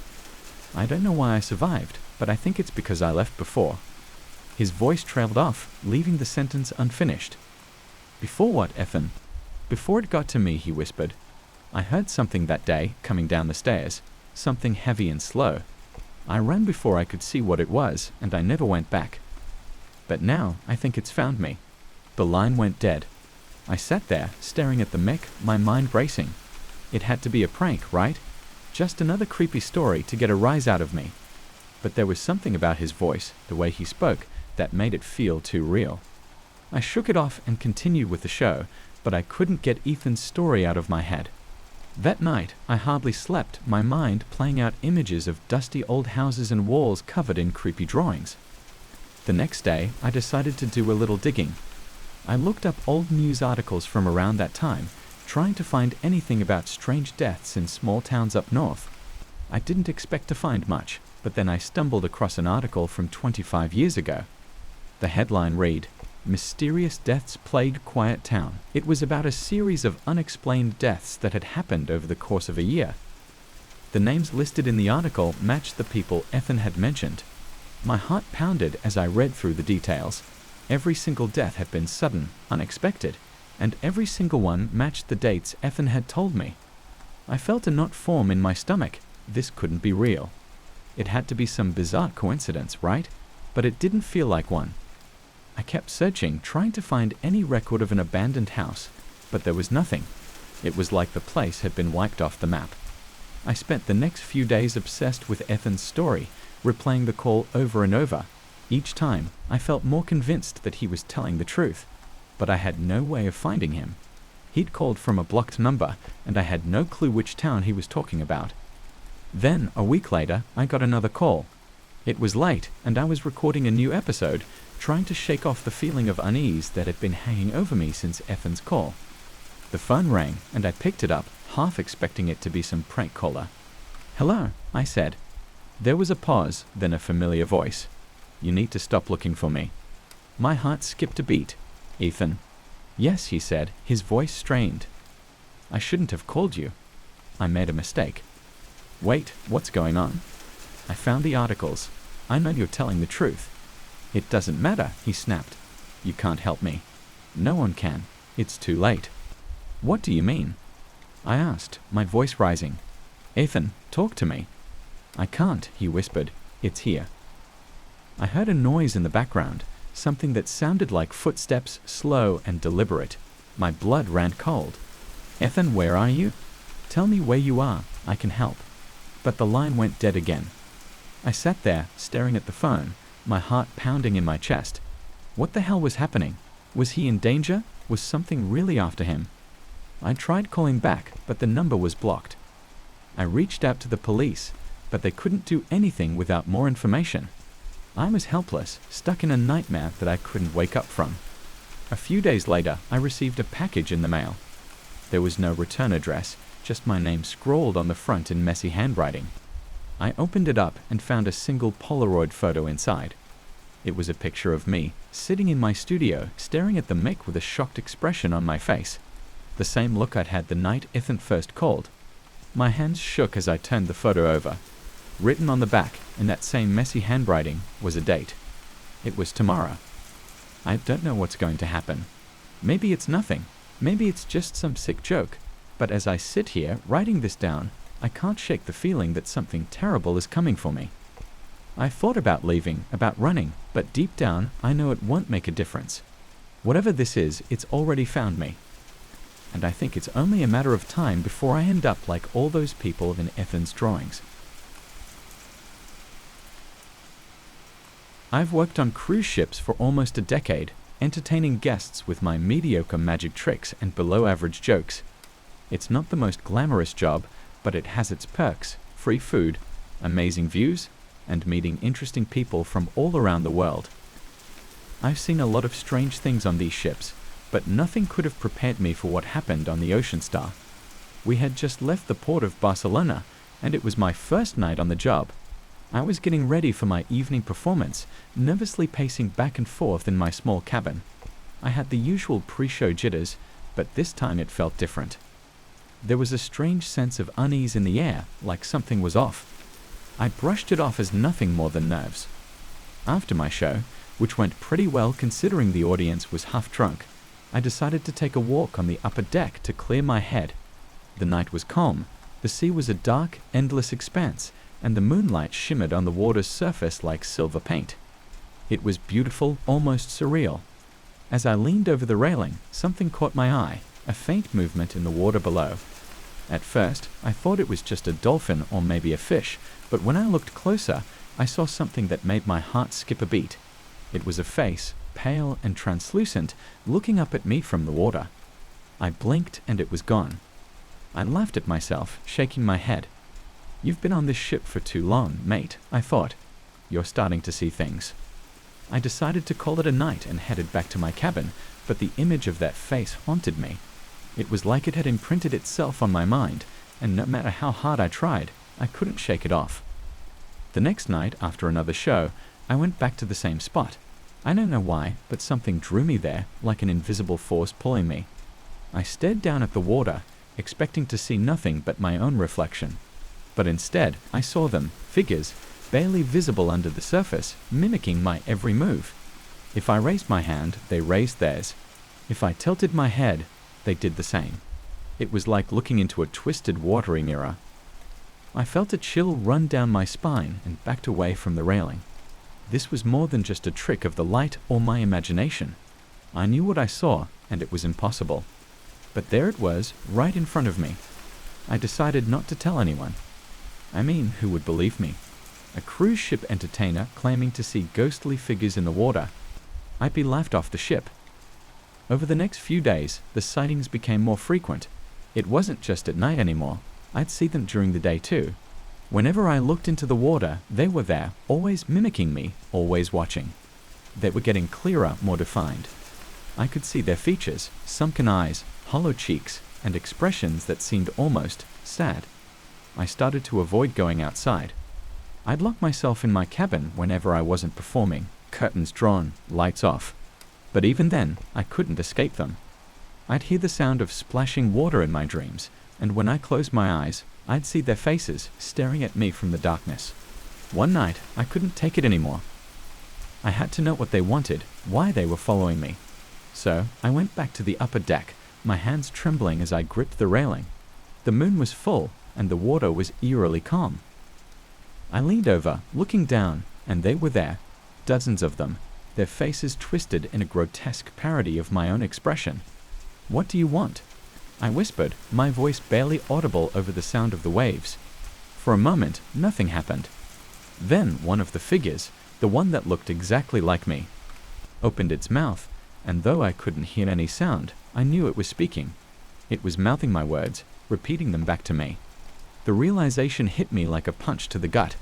They weren't just mimicking my movements, they were trying to communicate, to tell me something. I felt a sudden urge to lean closer, to get as close to them as possible. It was like they were drawing me in, pulling me towards the edge. I leaned further, my body almost over the railing, when I felt a hand on my shoulder. "Hey, you okay, man?" It was Jake, another entertainer on the ship. He looked at me with concern in his eyes. I blinked, the trance-like state broken, and nodded shakily. "Yeah, I'm fine. Just getting some fresh air." "Right," he said, clearly not convinced. "Well, don't fall overboard, okay?" I forced a laugh and nodded. As he walked away, I glanced back at the water. The figures were gone. I let out a sigh of relief and decided to head back to my cabin. Whatever was happening, I needed to get to the bottom of it, but not tonight. I was too shaken. The following days were a blur. I barely slept, barely ate. Every time I closed my eyes, I saw them waiting for me. I started to dread my performances because I knew I'd have to go outside again. I was losing it, and I knew it. But there was nothing I could do. I was trapped on this ship with nowhere to run. Then, one night, everything came to a head. I had just finished my show and was heading back to my cabin when I heard it, a soft, melodic humming. It was coming from the upper deck. Against my better judgment, I followed the sound, my heart pounding in my chest. When I reached the deck, I saw them, all of them, floating just above the water's surface, their eyes locked onto mine. They were singing, their voices blending into a haunting melody that sent chills down my spine. And then I saw her. She was different from the others, more solid, more real. Her long dark hair flowed around her like seaweed, and her eyes were a deep, inky black. She was beautiful in a terrifying way, like a storm on the horizon. She reached out to me, her hand beckoning me closer. I don't know why I did it, but I stepped forward, my feet moving of their own accord. I climbed onto the railing, my mind numb, my body light. The humming grew louder, drowning out all other thoughts. I reached out, my hand almost touching hers, when I heard a voice, a real, human voice. "Stop." I turned to see Jake, his face pale with fear. He was running towards me, his arms outstretched, but it was too late. I lost my balance and fell, the cold water engulfing me in an instant. The last thing I saw before I blacked out was her face, inches from mine, her mouth twisted into a smile. I woke up in the ship's infirmary, my body aching, my mind foggy. They told me Jake had jumped in after me, that I was lucky to be alive. But I didn't feel lucky. I felt hollow, like a part of me was still out there, floating in the dark water. I never saw them again after that night. The figures, the woman, they were gone. But I could feel them, just out of sight, just beyond the edge of my mind waiting. I left the ship as soon as we docked, quit my job, and swore I'd never set foot on a cruise ship again. But sometimes, late at night, I hear it, the faint sound of humming like a distant memory calling me back to the water. And I know, deep down, that they're still out there, waiting for me to return. I've been a pet groomer for the better part of 5 years now. I've seen all kinds of dogs come through my shop, from yappy Chihuahuas to massive Great Danes that barely fit on the grooming table. But there was this one dog, a mixed breed named Sparky, that made me question everything I thought I knew about my job. It all started when Mrs. Thompson, Sparky's owner, brought him in for his usual grooming session. She was a sweet lady, probably in her mid-60s, always talking about how Sparky was her only companion since her husband passed away. Sparky was a regular, a brown, medium-sized dog with the most gentle eyes. There was something off about him though, something I couldn't quite place. He had this presence that made the hairs on the back of my neck stand up, but I brushed it off as just another quirk of the job. That day, I clipped Sparky's nails like I always did, chatting away with Mrs. Thompson about the weather and her garden. I was focused on the conversation, but then I noticed something strange. As I clipped the last nail, the clipping didn't fall to the ground. It just vanished. I blinked and looked around, thinking it might have bounced somewhere. But no, it was gone. I shook my head and told myself I was being silly. I continued with the grooming, but I couldn't stop thinking about it. I usually swept up all the clippings after each session, and I was pretty meticulous about it. Yet when I went to clean up after Sparky, there was nothing there. Not a single nail clipping on the floor.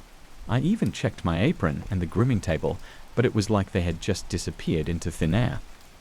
I didn't say anything to Mrs. Thompson. I mean, how do you bring up something like that? Oh, by the way, your dog's nail clippings just vanished. Isn't that weird? Yeah, no thanks. I finished the session, gave Sparky a treat, and sent them on their way, hoping it was just my imagination. But it wasn't. The next time Mrs. Thompson brought Sparky in, the same thing happened. And this time, I was paying attention. I clipped a nail, and just as the piece should have hit the floor, it vanished. I leaned in close, almost pressing my nose against Sparky's paw, and clipped another nail. The clipping disappeared right in front of my eyes. My heart started pounding. I looked at Sparky, who just wagged his tail and panted like nothing was wrong. I glanced at Mrs. Thompson, but she was busy flipping through a magazine, oblivious to the bizarre event unfolding in front of her. I took a deep breath and continued, my hands shaking slightly.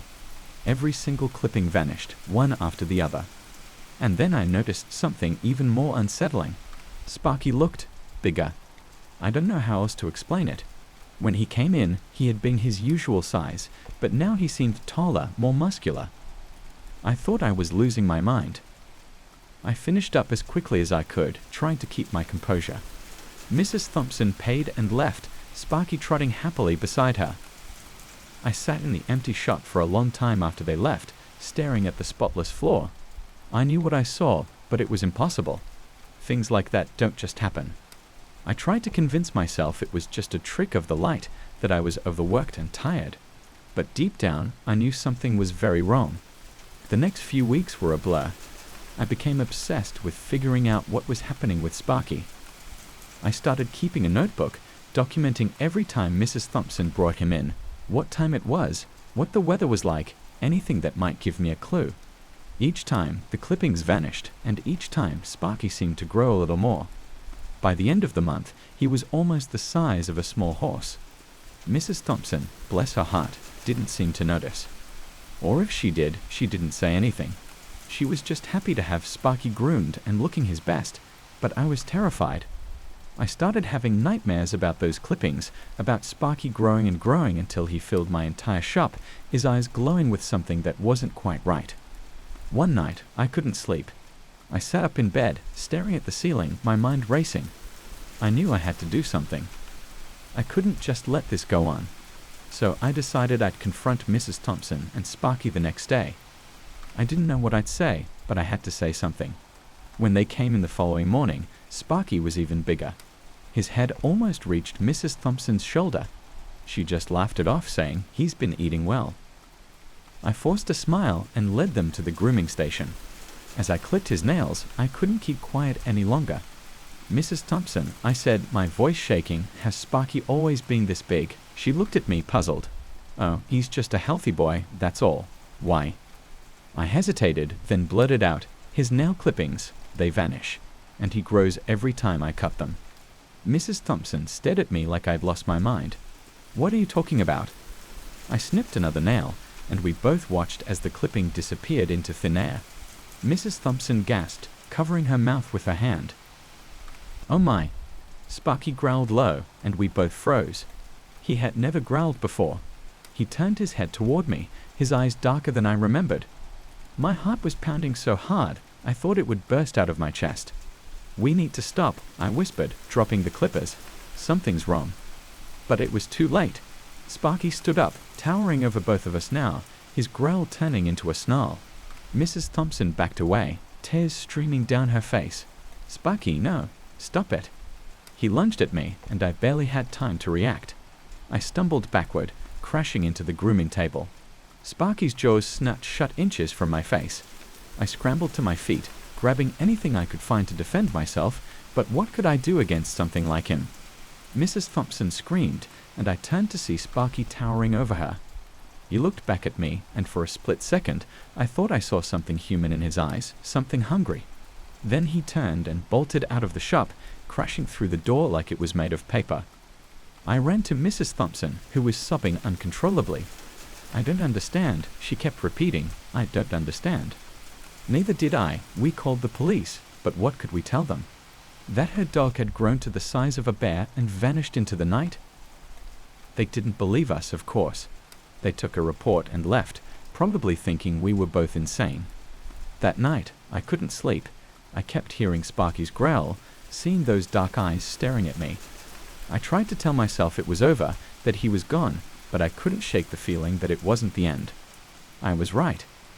A few days later, I got a call from Mrs. Thompson's neighbor.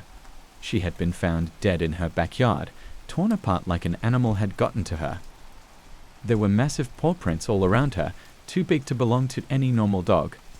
They never found Sparky. People said it was a bear attack, that it was just a tragic accident. But I knew the truth. I knew what I saw, what happened in my shop. And I knew that somewhere out there, Sparky was still growing, still hungry. And now, every time I hear a dog barking at night, I wonder if it's him coming back for me. I wonder if one day he'll be big enough to find me to finish what he started. I don't groom dogs anymore. I can't. Every time I see a pair of nail clippers, I feel sick to my stomach. I moved away, far from that shop, far from everything. But no matter where I go, I can't escape the memory of those vanishing clippings, of Sparky's eyes, dark and hungry, growing larger every time I close mine. Maybe one day he'll find me. And when he does, I'll be ready. Or at least I hope I will. But deep down, I know that no one can be ready for something like Sparky. Because how do you fight something that shouldn't exist? Something that grows stronger every time you try to cut it down. I've always had a knack for finding water. It's something I've been able to do since I was a kid. My grandfather used to tell me that I had a gift, a talent passed down through generations. It wasn't anything fancy, just a feeling, like a tugging in my chest when I was close to a hidden source. I've made a modest living as a water diviner, helping farmers and property owners find wells where none should exist. It's an odd job, and not many believe in it anymore, but those who do are often desperate enough to call me. A few months ago, I got a call from a man named Carter. He owned a large stretch of land out in the countryside, isolated and overgrown. He said his family had owned it for generations, but they'd never been able to keep a reliable water source. Every well they dug dried up, every pond they built drained mysteriously. He wanted me to come out and try my luck. When I arrived, Carter met me at the edge of his property. He was a tall, wiry man with tired eyes and a nervous smile. He led me to the center of the land, where he said they'd had the most luck in the past. I pulled out my rods and closed my eyes, feeling for that familiar pull. To my surprise, I felt it almost immediately, a strong tug, like an invisible thread pulling me northward. "Follow me," I told him, and we walked in silence through the thick underbrush. The pull grew stronger, and my heart raced with excitement. It had been a long time since I'd felt something this powerful. After about 20 minutes, we stumbled upon a small clearing I hadn't noticed before. In the middle of it, nestled between some rocks, was a narrow stream. The water was clear, almost unnaturally so, sparkling in the sunlight. "That's strange," Carter muttered. "I've walked this land 100 times, and I've never seen this stream before." I knelt by the edge and dipped my hand in. The water was cold, much colder than it should have been on a warm day like this. I brought a handful to my lips and drank. Instantly, I felt an odd sensation, like a lightness spreading through my body. For a moment, I thought I was going to pass out, but then I realized it wasn't that. It felt like I was floating, like I was hovering just above my own body, watching myself from a distance.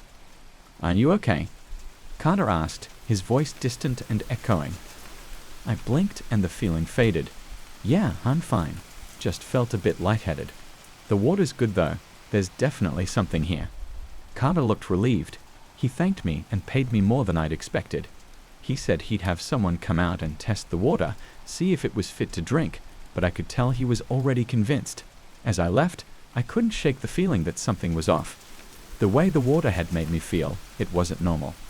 A few weeks passed, and I couldn't stop thinking about that stream. I'd never felt anything like it before, and curiosity got the better of me. I decided to go back, just to see if it was still there, to see if that sensation would happen again. I reached the clearing without much trouble. The stream was there, as pristine as before. I knelt down and took another sip. This time, the feeling was immediate. It was stronger, more vivid. I could see myself from above, my body kneeling by the stream, my hand dipped in the water. But it wasn't just that. I could see the entire clearing, the trees swaying gently, the sunlight filtering through the leaves. I felt an overwhelming sense of peace, like I was part of everything around me, connected to the world in a way I'd never been before. But then something changed. The peaceful feeling was replaced by a creeping unease. I looked around, and the clearing seemed darker, the trees taller and more twisted. I tried to move, to get up, but my body didn't respond. Panic set in, and I felt like I was being pulled further away from myself, like something was trying to separate me from my own body. I don't know how long I was there, but when I finally snapped out of it, I was lying on the ground, soaked and shivering. The sun was setting, casting long shadows across the clearing. I scrambled to my feet and stumbled back to my truck, my heart pounding in my chest. I decided then that I wouldn't go back. Whatever that stream was, it wasn't natural. It was like it was calling to me, pulling me in, and I knew that if I went back, I might not come out again. But the feeling didn't go away. It was like a thirst I couldn't quench. I dreamt of the stream every night, the sensation of floating, the feeling of peace, and then the darkness. I started to lose weight, couldn't eat, couldn't sleep. All I could think about was the stream. One night, I woke up drenched in sweat, my heart racing. I knew I had to go back. It wasn't a choice anymore. It was like the stream was inside me, calling me, pulling me back. I drove out to Carter's land in the middle of the night. The sky was cloudy, and the air was thick with the promise of rain. I made my way to the clearing, and there it was, the stream, shimmering in the darkness. I don't know what I expected, but it wasn't what I found. The water was still clear, but it seemed to glow faintly, a soft, eerie light that made the hairs on the back of my neck stand up. I knelt down and looked into the water, and for the first time, I saw something in it. A reflection that wasn't mine. It was me, but different. My eyes were hollow, my face gaunt and pale. I watched as my reflection smiled, a slow, cruel smile that made my blood run cold. I tried to pull away, but I couldn't move. It felt like my body was frozen, like the water had me in its grip. Then my reflection spoke. It wasn't a voice I heard with my ears, but I felt it in my head, like a whisper crawling through my mind. "Come back," it said. "You belong here. You're part of this now." I tried to scream to run, but I was trapped, caught in the grip of the stream, in the pull of its cold, dark water. I felt myself slipping away, my vision blurring as the sensation of floating returned, stronger than ever. And then everything went black. When I woke up, I was back in my truck, the engine idling. It was morning, and I had no memory of how I'd gotten there. I felt different though, lighter, like a part of me was missing. I looked at my hands and didn't recognize them. They were mine, but they didn't feel like mine. I drove home in a daze, my mind racing with thoughts I couldn't hold on to, slipping away like water through my fingers. It's been a few days now, and I can feel myself fading. It's hard to explain, but it's like I'm not all here anymore, like part of me is still at that stream, trapped in the water. I've tried to forget, to move on, but I can feel it pulling me back. I know I shouldn't go, but I don't think I have a choice. The stream won't let me go, and I'm scared that if I go back, I won't come out again. But maybe that's what it wants. Maybe that's what I want too. Maybe I belong there, in the water, floating forever. Boxing was my life. The thrill of stepping into the ring, the rush of adrenaline when the bell rang, the satisfaction of landing a solid punch, it was all I lived for. But lately, something strange had been happening. It started small, just a gut feeling, but it grew, shadowing every match I fought. It was my third fight of the season when I first felt it, a sensation like being hit, but not physically. More like a pressure, a force pushing against me, mirroring my movements. At first, I thought it was nerves or fatigue, maybe even paranoia. I brushed it off and focused on the fight. But then, every time I threw a punch, it felt like I was hitting a wall. My opponent was in front of me, but it was like something else was there, blocking me. I still won that fight, but it felt wrong, like I'd cheated, like something had helped me. As I left the ring, my coach Dunny clapped me on the back, telling me I did great. I forced a smile and nodded, but deep down, I couldn't shake off that eerie feeling. The next few fights were the same, the sensation growing stronger each time. I'd throw a jab, and it felt like my fist was being caught mid-air, like someone or something was stopping me. It didn't seem to affect my performance, though. I kept winning, racking up victories one after the other. But each win felt hollow, like I wasn't really earning them. One night, after a particularly tough match, I decided to investigate. Maybe I was just losing my mind, or maybe there was a logical explanation. So, I went back to the gym after hours, turned on the lights, and stepped into the ring. It was just me, the silence, and the dim hum of the fluorescent lights above. I wrapped my hands and put on my gloves, shadowboxing in the empty gym. Everything felt normal at first. I moved around, throwing punches at the air, trying to shake off the weirdness that had been haunting me. But then it happened again. A solid force hit my left side, hard enough to make me stumble. I spun around, expecting to see someone, but the gym was empty. Heart pounding, I steadied myself and threw another punch. This time, it felt like something grabbed my fist, stopping it mid-air. I yanked my hand back, fear creeping up my spine. I wasn't alone. There was something else here, something invisible and strong. I threw my gloves off, breathing heavily, scanning the empty gym. "Who's there?" I shouted, my voice echoing back at me. No response, just the faint buzzing of the lights. For a moment, I considered running out, never looking back. But I was a fighter, damn it. I couldn't let this, whatever it was, scare me out of my own gym. I had to know what was going on. I took a deep breath, stepping back into the center of the ring. "Come on," I muttered. "Show yourself." Nothing happened at first. I stood there, waiting, every muscle tense, eyes darting around the room. And then I felt it. A cold, sharp breeze, like someone exhaling right in front of my face. I swung wildly, but my fist met nothing but air. But the force hit back, a sharp pain blossoming in my ribs, as if I'd been punched by a heavyweight. I doubled over, gasping for air. Panic set in. This was real. Whatever this was, it was real, and it was strong. I backed away, slipping between the ropes, almost falling as I scrambled out of the ring. I didn't go back to the gym for days after that. I told Dunny I was sick, needed some rest. But the truth was, I was scared. I couldn't get that fight out of my head. It was like I was facing an opponent I couldn't see, couldn't touch. But I knew it was there, waiting for me. Eventually, I had to go back. I couldn't avoid it forever. I had another fight coming up, and I couldn't afford to lose my momentum. So, I stepped into the ring again, this time with a sense of dread hanging over me. I could feel it watching, waiting. The fight started, and the moment I threw my first punch, I felt it, a pushback, a force slamming into my gut, almost knocking the wind out of me. My opponent didn't even seem to notice, his focus on me, unaware of the invisible battle I was fighting. Every punch I threw, the force pushed back harder. I could feel my strength draining, my body weakening. By the third round, I was barely holding on. Sweat poured down my face, my vision blurry. It was like fighting a ghost, one that knew my every move, every weakness. And then, in the final round, it happened. I threw a desperate right hook, but the force caught my fist, twisting my arm painfully. I stumbled back, my opponent landing a solid hit to my jaw. I hit the mat, dazed, my ears ringing. As I lay there, trying to catch my breath, I felt it, cold, heavy, pressing down on my chest. I couldn't move, couldn't breathe. The referee started the count, but I couldn't hear him. All I could hear was this whisper, right in my ear, so close it sent chills down my spine. Give up, it said, you can't win. I struggled, gasping for air, but it was like drowning in darkness. I was losing, not just the fight, but everything. My vision dimmed, the sounds of the crowd fading. And then, everything went black. I woke up in the hospital, my body aching all over. Dunny was there, looking worried. You okay, champ? He asked, his voice strained. I nodded weakly, but I couldn't bring myself to speak. How could I explain what happened? That I'd been fighting something no one else could see. I was terrified, not just of what happened, but of what it meant.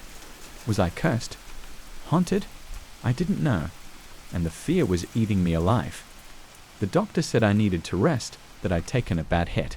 But I knew it wasn't just that. Whatever was in that ring, it wasn't done with me. I tried to stay away to quit, but boxing was in my blood. After a few weeks, I found myself back at the gym, staring at the ring, the place that had almost killed me. I had to face it to know what it wanted. The next fight, I stepped into the ring, my heart pounding, fear clawing at my throat. The crowd cheered, but I barely heard them. I knew it was there, waiting.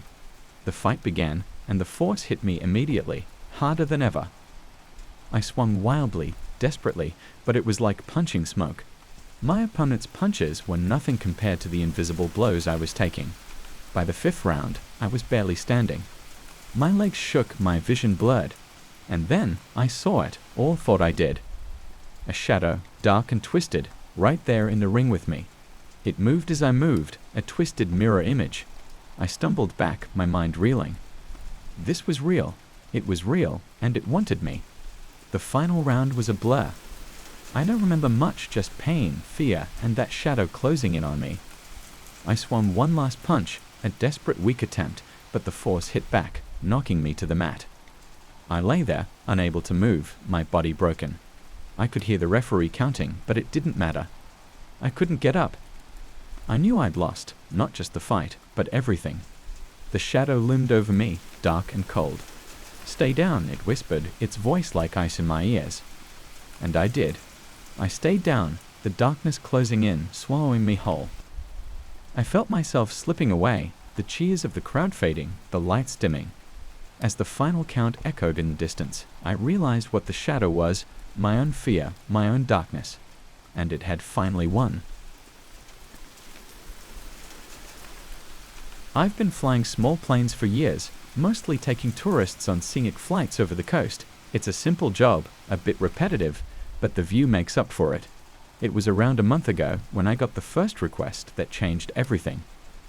The message came through late one night when I was going through some old flight logs. A private client, anonymous, wanted to hire me to fly to a set of coordinates over the Pacific.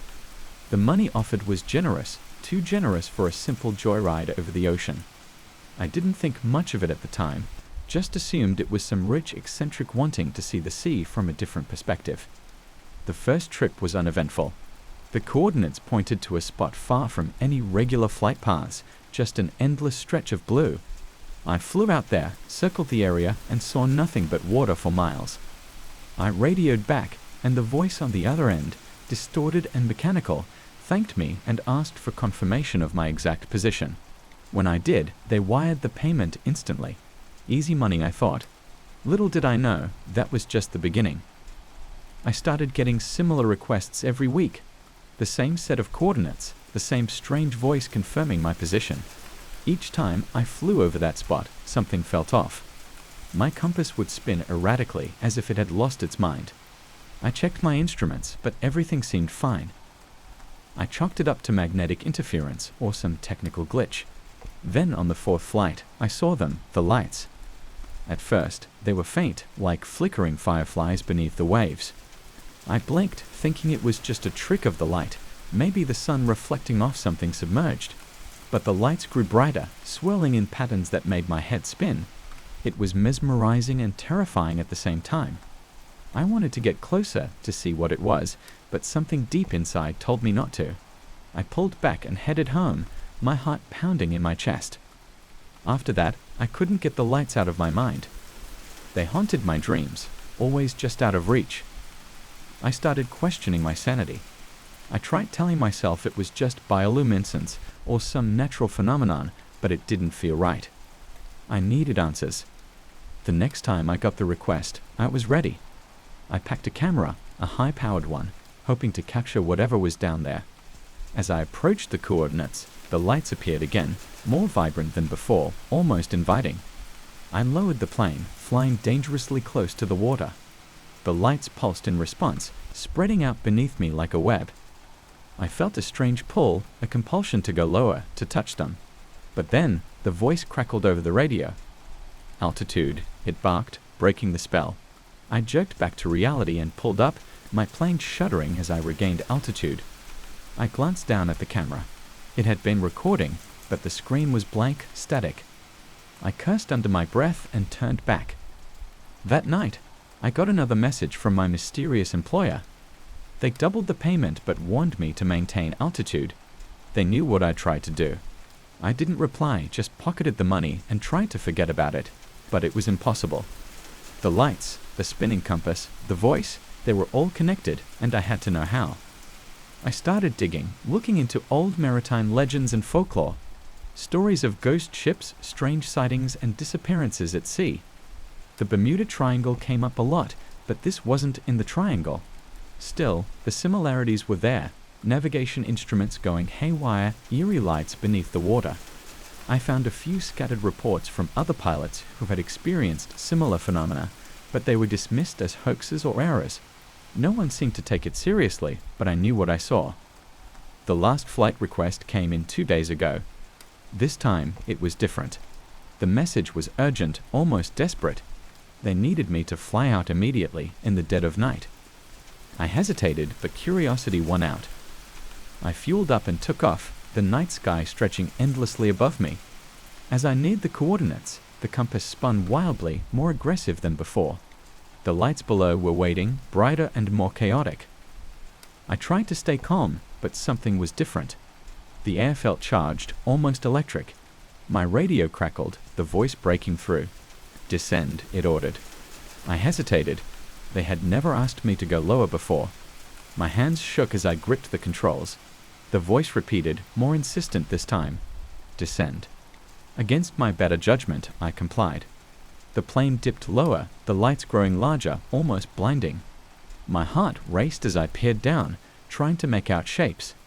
I could see something now, shadowy forms moving beneath the surface, swirling in and out of the light. I couldn't tell if they were fish, ships, or something else entirely. Suddenly, the plane jolted, a violent shudder running through it, as if something had grabbed hold. Alarms blared as I fought for control. The lights below surged, and I saw it, a massive shape rising from the depths, dark and formless, surrounded by the glowing tendrils. It was like nothing I'd ever seen, something ancient and otherworldly. I felt its presence in my mind, a cold, creeping sensation that sent shivers down my spine. I pulled up, yanking the controls desperately. The plane groaned in protest, but I managed to break free. The lights vanished, swallowed by the darkness below. I didn't look back, my eyes fixed on the horizon as I climbed higher and higher, trying to outrun whatever was down there. I don't remember landing. I must have been on autopilot, my mind blank with terror. When I finally came to, I was in my hangar, the plane covered in salt spray and strange, oily marks that glistened in the dim light. I stumbled out, my legs weak, my heart still racing. I've been grounded ever since. I told my employer I was done, that I wouldn't fly out there again. They didn't argue, just sent the final payment with a brief message. "Thank you for your service." No explanation, no answers. But I can't shake the feeling that I was just a pawn in something much bigger. I don't know what I saw out there, what those lights were, or what they wanted.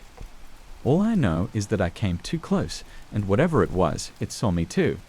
I still dream about the lights, the shadows beneath the waves. Sometimes I hear the voice on the radio, calling me back, telling me to descend. And every time I wake up, I feel that pull, that need to know. I've thought about going back, about flying out there one last time. But I know, deep down, that if I do, I won't come back. Whatever's out there, it's waiting for me. And next time, it won't let go. The pilot closed his notebook, his hands trembling as he pushed it away. He had written down everything, every detail he could remember. But as he sat there in the silence of his small apartment, the phone rang. He stared at it, his heart pounding, a cold sweat breaking out on his forehead. He knew, even before he answered, what he would hear on the other end. The same voice, distorted and mechanical, speaking the words he had come to dread. Coordinates received. Confirm flight. And deep inside, he knew he would go.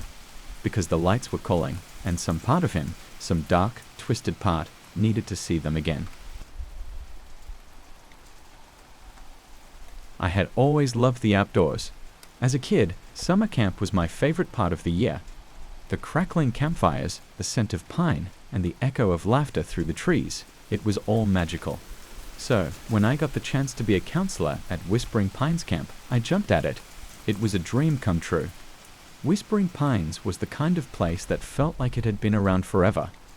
The cabins were old and creaky, and the lake was surrounded by dense woods that seemed to whisper secrets when the wind blew through the branches. The kids loved it. But the other counselors and I always joked about the camp being a little too authentic. There were countless ghost stories passed down over the years, tales of lost campers, haunted cabins, and a mysterious figure who roamed the woods at night. It was all good fun until the carving started. It began one evening when I decided to tell a ghost story by the campfire. The kids were all gathered around, their faces glowing in the flickering light, eagerly awaiting the tale. I chose one of the old favorites, the story of the phantom camper. According to the legend, a camper had gone missing years ago, leaving behind only his carved initials on a tree near the lake. Every few years, the initials would reappear, each time closer to the camp. The story ended with the warning, if you hear the phantom's call, don't answer or you'll be the next to disappear. The kids shivered, clutching their blankets tighter. I smiled, proud of my storytelling skills.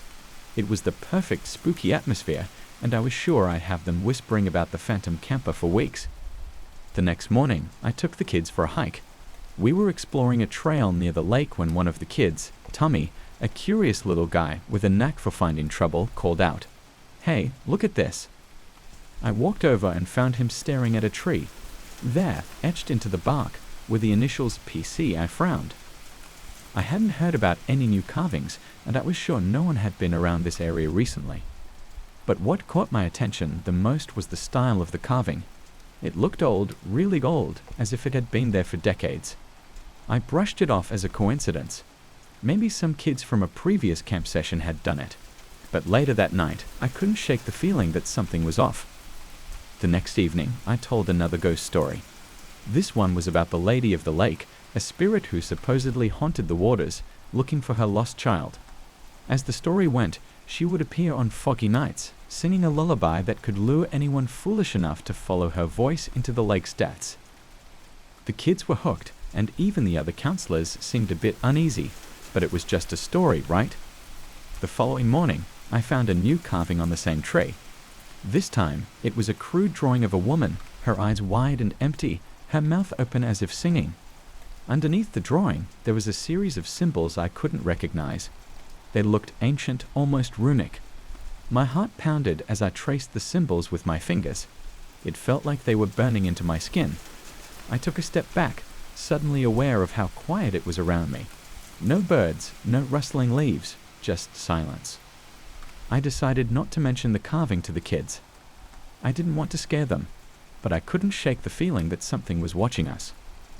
I asked the other counselors if they had seen anyone near the tree or if they knew anything about the symbols. They all shrugged it off, saying it was probably some prank, but I knew better. That night, I couldn't sleep. I lay in my bunk, staring at the ceiling, my mind racing. The stories I had told were just that, stories. They weren't real. But the carvings, they were tangible, proof that something or someone was out there. I tried to convince myself it was all a coincidence, that maybe one of the older campers was playing a trick on us. But deep down, I knew something else was at play. The next day, I avoided the tree. I kept the kids busy with games and activities, trying to ignore the gnawing feeling in my gut. But as evening approached, the kids started begging for another story. I hesitated, glancing toward the woods where the tree stood, its branches casting long, eerie shadows in the fading light. Against my better judgment, I agreed. I figured if I told a harmless story, one that wasn't too scary, maybe the carvings would stop. So I told them the tale of the lost lantern. It was a simple story about a camper who had dropped their lantern in the woods and, in the darkness, stumbled upon a hidden cave filled with treasure. The only catch was that the treasure was guarded by a ghostly figure who would only let you leave if you could solve his riddle. I ended the story on a light note, with the camper solving the riddle and escaping with a single gold coin, which he kept as a good luck charm. The kids seemed to like it, and I felt relieved. It wasn't a scary story, not really. Surely there wouldn't be any new carvings. But I was wrong. The next morning, I found a new carving. This time, it was on a different tree, closer to the cabins. It was an image of a lantern, surrounded by the same strange symbols. My stomach dropped. The carvings were getting closer. I decided I couldn't ignore it anymore. I took a picture of the carvings and showed it to the camp director, hoping he would have some explanation. He frowned, his face pale. These symbols, they look like an old script. Pre-colonial, maybe even older. I stared at him, feeling a chill run down my spine. What does it mean? He shook his head. I don't know, but we need to be careful. If this is some sort of prank, it's gone too far. That night, I couldn't bring myself to tell another story, but the kids were relentless, begging and pleading until I caved. I chose the shortest, silliest story I could think of, a tale about a mischievous squirrel who played tricks on the campus. The next morning, I found another carving. This time, it was a squirrel, its eyes wide and eerie, the ancient symbols carved into its fur. I felt sick. The carvings were following me, mimicking my stories, and getting closer each time. I knew I had to leave. Whatever was happening, it wasn't safe. I packed my bags, planning to leave the next day, but that night, something happened that made me realize leaving wasn't an option anymore. I woke up to the sound of whispering outside my cabin. I froze, straining to hear. It was a low guttural sound, like voices speaking in a language I couldn't understand. I crept to the window, my heart pounding in my chest. There, under the moonlight, I saw them, figures carved from wood, like crude statues, standing in a circle around the tree. Each one represented a character from my stories: the phantom camper, the lady of the lake, the lantern keeper, and even the squirrel. They were all there, staring at me with hollow eyes, their mouths open as if whispering my name. I stumbled back, my mind reeling. This couldn't be real. It was impossible. I grabbed my phone, intending to call for help, but before I could dial, the whispering stopped. I looked out the window again, and the figures were gone. But something else was there. A new carving on the tree, this one larger and deeper than the rest. It was me, standing at the campfire, surrounded by the kids, telling a story. And beneath the carving, in the ancient script, were the words, "One last story." I knew what it meant. It wanted me to tell one more story. But I couldn't. Whatever was happening, I couldn't give it what it wanted. I decided to leave right then, to run as far away as I could. But as I stepped outside, I realized I was too late. The figures were back, surrounding my cabin, their hollow eyes glowing in the darkness. I ran, sprinting toward the woods, but no matter how far I went, they were always there, just behind me, whispering in that ancient language, the words burning into my mind. The last thing I remember is tripping over a root, falling to the ground, and looking up to see a figure towering over me. It was me, carved from wood, my face twisted in terror, my mouth open in a silent scream. I never made it out of Whispering Pines. And if you're reading this, know that the stories are real. And whatever you do, don't tell them, or you'll be next. Because somewhere in those woods, a new carving is waiting. It's you. I've been selling trinkets and snacks on the corner of Maple Street for over 10 years now. It's a quiet spot, nestled between a bookshop and a flower shop, and I've grown fond of the familiar faces that pass by every day. It's not a busy place, but it has its charm. The regulars greet me with smiles, and the occasional tourist stops by to buy a postcard or a little souvenir. Life was pretty ordinary until I noticed something strange happening a few weeks ago. It was a Tuesday when I first saw her, a woman dressed in a long faded blue coat with a black hat that covered most of her face. She walked up to my stall, her steps soft and deliberate, and pointed at a small glass pendant hanging from my display. I remember the way her fingers trembled slightly as she handed me a crisp $5 bill. I thanked her, handed her the pendant, and watched as she disappeared down the street. The next day she came back. This time, she bought a small wooden figurine of a cat. She didn't say a word, just handed me another $5 bill and took the figurine. I thought it was odd that she didn't even try to bargain, but I shrugged it off. Some people are just shy, I guess. But then she came again the next day and the day after that, each time buying something different. A silver ring, a pack of postcards, a little keychain shaped like a sunflower. Every time she handed me the exact same $5 bill, crisp and new, like it had just come out of a bank. By the end of the week, I started noticing other things about her. She always wore that same blue coat and black hat, no matter the weather. Her movements were always slow and almost mechanical, like she was rehearsing a dance she didn't quite know. And her face, what little I could see of it, seemed pale, almost translucent. But what really got to me were her eyes. They were dark, almost black, and when she looked at me, it felt like she was staring right through me, like I wasn't really there. I tried to mention her to the other vendors on the street. I asked old Sam, who runs the hot dog stand a few feet away, if he had seen her. "What woman?" he asked, frowning at me like I'd grown a second head. "The one who's been coming here every day.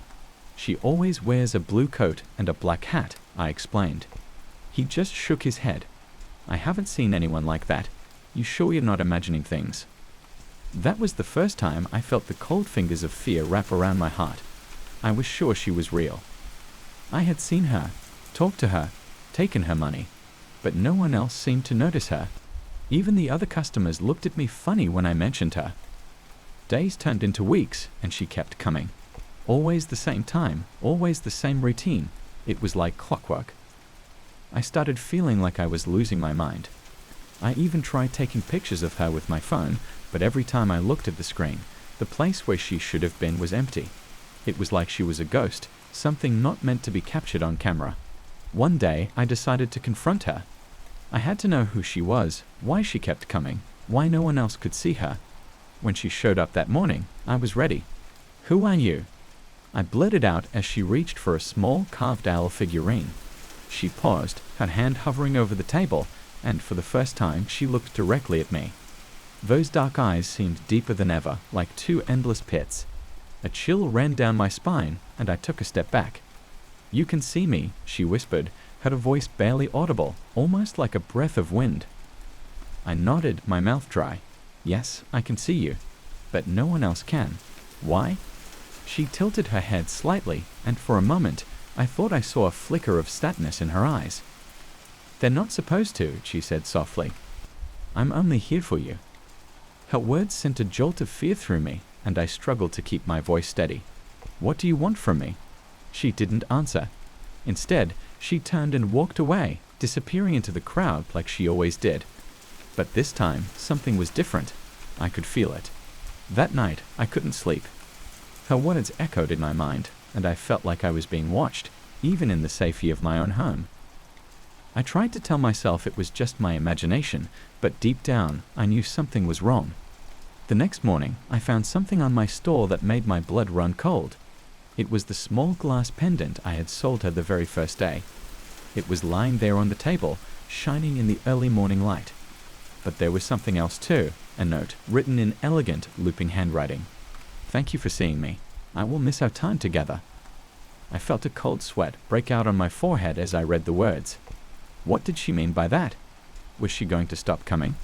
I didn't know if I should feel relieved or terrified, but she didn't stop. That day she came back, and the next, and the next. But something had changed. She didn't buy anything. She just stood there, staring at me with those empty, dark eyes. It was like she was waiting for something, but I didn't know what. I started to dread going to work. I couldn't concentrate, couldn't eat, couldn't sleep. Her presence was consuming me, draining me. I felt like I was going insane. One day, I couldn't take it anymore. I closed up my stall and decided to leave early, but as I turned to go, I felt a hand on my shoulder. I spun around, and there she was, standing right in front of me, closer than she had ever been. "Please let me go," I begged, my voice barely more than a whisper. She looked at me with those bottomless eyes, and for the first time, I saw something in them, pity. "I'm sorry," she whispered, her voice breaking. "I didn't want this." And then she was gone. Just like that. I stood there, heart pounding, staring at the empty spot where she had been. I felt like I was going to collapse. I didn't see her again after that. She was just gone. But the fear didn't leave. It grew, spreading through me like a disease. I started noticing other things, strange things. Shadows that moved when they shouldn't, whispers in the wind that sounded like her voice, the feeling of being watched, even in my own home. And then, last night, I found something that made my blood turn to ice. On my kitchen table, there was a small, glass pendant, the same one she had bought from me that very first day. But this time, there was no note.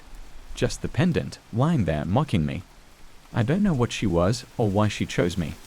But I can feel her, even now, as I write this. She's watching, waiting. I can't escape her, no matter how hard I try. If you're reading this, please, believe me. If you ever see a woman in a blue coat and a black hat, stay away. Don't talk to her, don't look at her. Because once she sees you, it's already too late. I can hear her now, outside my window, whispering my name.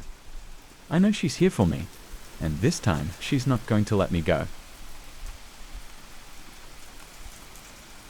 I never thought much of old houses. They were just places with too many rooms, creaky floors, and too many stories to keep track of. But after working at the Montag estate for nearly a year, I'd grown used to the long hallways lined with portraits, the grand staircases that twisted up to places no one ever seemed to visit, and the heavy silence that blanketed everything like a thick fog. The estate had been built in the late 1800s, and it still looked like it belonged to another era. My job as the housekeeper was simple enough. Keep the place clean, make sure the rooms were tidy for the occasional visitor, and try not to think too much about what I might see or hear when I was alone. The owner, Mr. Whitmore, was a quiet man who rarely visited. He left the estate in the care of an old butler named Henry and me. Most days, I get lost in my routine, dusting shelves, vacuuming carpets, and polishing the ancient wood until it gleamed like it must have when it was first built. It was almost peaceful in a strange way. But then there was that one painting. It hung in the east wing, down a hallway that always seemed colder than the rest of the house, even on warm summer days. The portrait was of a woman dressed in an old-fashioned gown, her hair pinned up with delicate pearls. She looked beautiful but distant, her eyes focused on something just beyond the frame, as if she were watching something no one else could see. The first time I noticed something odd was on a rainy Tuesday. I'd been dusting the frames, carefully wiping away years of accumulated grime, when I reached the painting of the woman. I remember staring at it for a moment, wondering who she was, when I realized her eyes seemed to be looking directly at me. I shook my head, thinking it was just a trick of the light, and moved on. But the feeling lingered. Every time I passed that painting, I could swear her gaze followed me. It was unnerving, but I didn't say anything. It's not like I could complain about a painting to Henry. He was a man of routine and order, and I doubted he'd entertain any notions of haunted portraits. Things got stranger, though. One morning, as I was dusting the hallway, I noticed her eyes were looking to the left, as if something had caught her attention. I froze, the feather duster in my hand hovering in the air. I was certain she'd been looking straight ahead the day before.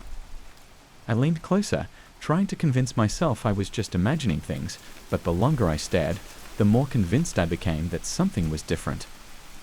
I didn't mention it to Henry. What could I say? The painting's moving. He'd think I was losing my mind. Over the next few weeks, I made it a point to check the painting whenever I was in that hallway. Sometimes her gaze would be fixed straight ahead, sometimes to the left, and once, I swear, she was looking over her shoulder as if someone were behind her. It was as if she were alive in that frozen world, moving when no one was watching. One evening, after everyone had gone to bed, I decided to take a closer look. I couldn't shake the feeling that there was something I was missing, some clue hidden in the brushstrokes or the shadowy background of the painting. I brought a flashlight and shone it over the surface, examining every detail. That's when I noticed it, a faint, almost invisible scratch at the bottom corner of the frame. It looked recent, as if someone had pried the frame open and then hastily tried to cover it up. My heart started pounding. Why would anyone tamper with the painting? Curiosity got the better of me. I carefully unhooked the painting from the wall and flipped it over. There was nothing unusual on the back, just the canvas and the old wooden frame. But as I ran my fingers along the edges, I felt a small, loose section. I gently pulled it, revealing a hidden compartment. Inside was a folded piece of paper, yellowed with age. My hands trembled as I opened it. The handwriting was delicate and precise, the ink faded but still legible. It was a letter. To whoever finds this, my name is Eleanor Montague. I fear I am losing my mind, but I must write this down before it's too late. There is something wrong with this house, with this painting. Every night I dream of the woman in the portrait, but in my dreams she is alive. She moves, she speaks, and she warns me of terrible things. I tried to tell my husband, but he wouldn't listen. He said I was just being hysterical, that I needed rest. But the dreams won't stop, and the woman, she's changing. I'm afraid that one day she'll leave the painting entirely, and if that happens, I don't know what she wants, but I know it isn't good. Please, if you find this, leave this house. Don't look at the painting, don't listen to her. She lies. I felt a cold shiver run down my spine as I finished reading. Eleanor Montague had been the original owner of the estate. She died under mysterious circumstances, falling from the balcony in the very same wing where the painting hung. Her death had been ruled an accident, but reading her words, I wasn't so sure. I put the letter back, heart racing, and rehung the painting. My mind was buzzing with questions. Was the woman in the painting really alive in some way? Was she trapped, or was she something else entirely, something dangerous? I tried to avoid that hallway after that, but it was impossible. My duties required me to clean every room, every corner of the house, and that included the east wing. The more I tried to ignore it, the more I felt her eyes on me, watching, waiting. One night, I woke up to a strange noise. It was faint, like the rustling of fabric, and it was coming from the east wing. I lay there, frozen, my heart pounding so loudly I was sure it would wake Henry in the next room. I told myself it was just the wind, just the old house settling, but I knew better. I grabbed my flashlight and crept out of bed, my feet moving almost against my will. The hallway was dark and cold, the air heavy with the scent of old wood and something else, something faintly sweet, like flowers left to rot. When I reached the painting, I stopped. The woman's eyes were wide, her face twisted in an expression of terror. It was as if she was screaming, but no sound came from her lips. I felt a chill race down my spine. I wanted to turn and run, but something held me there, rooted to the spot. Then slowly she moved. I watched, paralyzed with fear, as her hand reached out, fingers stretching towards me. Her mouth opened, and though I couldn't hear her, I knew she was calling me. My hand lifted, almost as if it had a mind of its own, reaching for hers. I felt a cold, electric shock as our fingers touched, and then I don't know what happened next. I must have blacked out, because the next thing I remember is waking up on the floor, the painting back to normal, the woman staring off into the distance as she always had. But I knew it wasn't over. I could feel her presence, like a shadow lurking just behind me waiting. I quit the job the next day, told Henry I couldn't do it anymore. He didn't ask why. Maybe he already knew. I've tried to move on, to forget what happened, but I can't.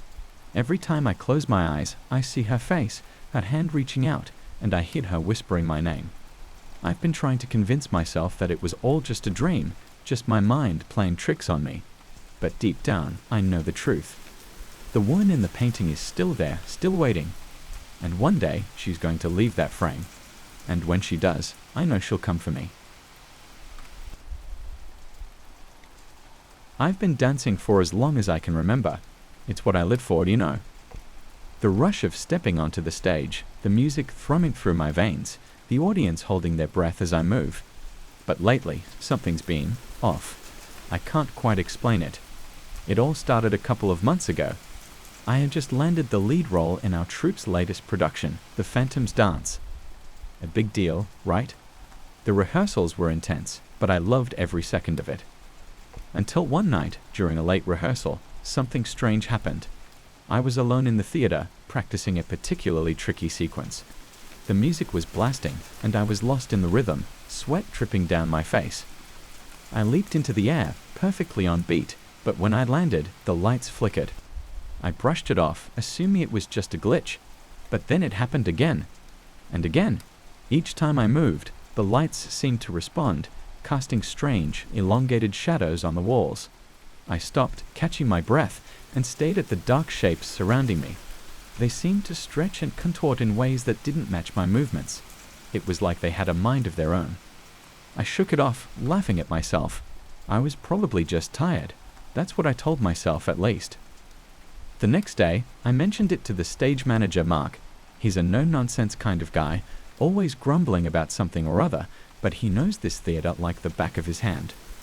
Probably just a short in the lighting system, he said, waving me off. I'll get someone to look at it. But the weirdness didn't stop. During our first dress rehearsal, it got worse, much worse. The entire company was there, all eyes on me. The music started, and I felt the familiar thrill as I stepped onto the stage. But as I danced, the shadows moved again, this time more distinct. They'd flickered and twisted, performing their own macabre dance around me. The worst part, they were doing things I hadn't choreographed. Twisting and bending in ways that were impossible, even for the most flexible dancer. I stumbled, breaking character, and the music stopped abruptly. The director, a stern woman named Linda, looked furious. "What the hell was that?" she snapped. "Stick to the choreography." I tried to explain, but how do you tell someone that the shadows are dancing on their own? That they're out of sync with your movements, doing things you've never even thought of? Linda just shook her head and muttered something about needing more sleep. I thought I was going crazy. Maybe I was. But then others started noticing too. "Did you see that?" One of the other dancers whispered during a break. "Her shadow, it looked like it was." "Don't be ridiculous," someone else cut in. "It's just the lighting." But I could see the unease in their eyes. They were scared too. That night, I stayed late again, determined to figure out what was happening. I moved cautiously, watching the shadows closely. They were slow at first, mimicking me as they should. But then, as I spun, they broke away, moving faster and faster, spiraling around me in a dizzying frenzy. I felt a chill run down my spine. I stopped abruptly, panting, and the shadows froze. Then, they slowly turned toward me. It was like they were looking right at me, though they had no eyes. My heart pounded in my chest, and I backed away, tripping over my own feet. I fled the stage, not daring to look back. The next few days were a blur of confusion and fear. I couldn't eat, couldn't sleep. Every time I closed my eyes, I saw those shadows, swirling and twisting in ways they shouldn't. I considered quitting, but something kept pulling me back. I had to know what was going on.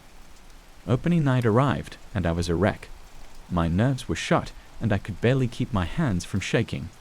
I thought about calling in sick, but I couldn't do that to the troupe. So I took a deep breath and walked onto the stage. The audience was packed, the air thick with anticipation. The music started, and I felt a strange calm wash over me. I moved, almost mechanically, waiting for the shadows to appear. For a moment, everything was fine. Then the lights dimmed, and I knew it was happening again. The shadows flickered around me, and this time, they were more vivid than ever. They moved in perfect sync with me at first, then slowly, they began to break away, performing their own grotesque dance. I could hear murmurs from the audience, could feel their confusion. I tried to stay focused, to ignore the shadows, but they were everywhere. Crawling up the walls, slithering across the floor. And then, one by one, they began to rise, taking on a more solid form. I watched, horrified, as they stepped away from the walls, circling me like predators. I faltered, my movements becoming erratic. I felt a cold sweat break out on my skin. The shadows loomed closer, their movements eerily familiar yet disturbingly alien. They were mocking me, mimicking my dance, but with a twisted elegance that I could never achieve. I heard a gasp from the audience, and then a scream. My heart raced as I glanced toward the crowd. They were staring, eyes wide with terror. I looked back at the shadows and realized with a jolt that they weren't just shadows anymore. They were people, or something like people. Dark, hollowed figures that moved with a fluidity that was both beautiful and terrifying. They circled me, their faces blank voids.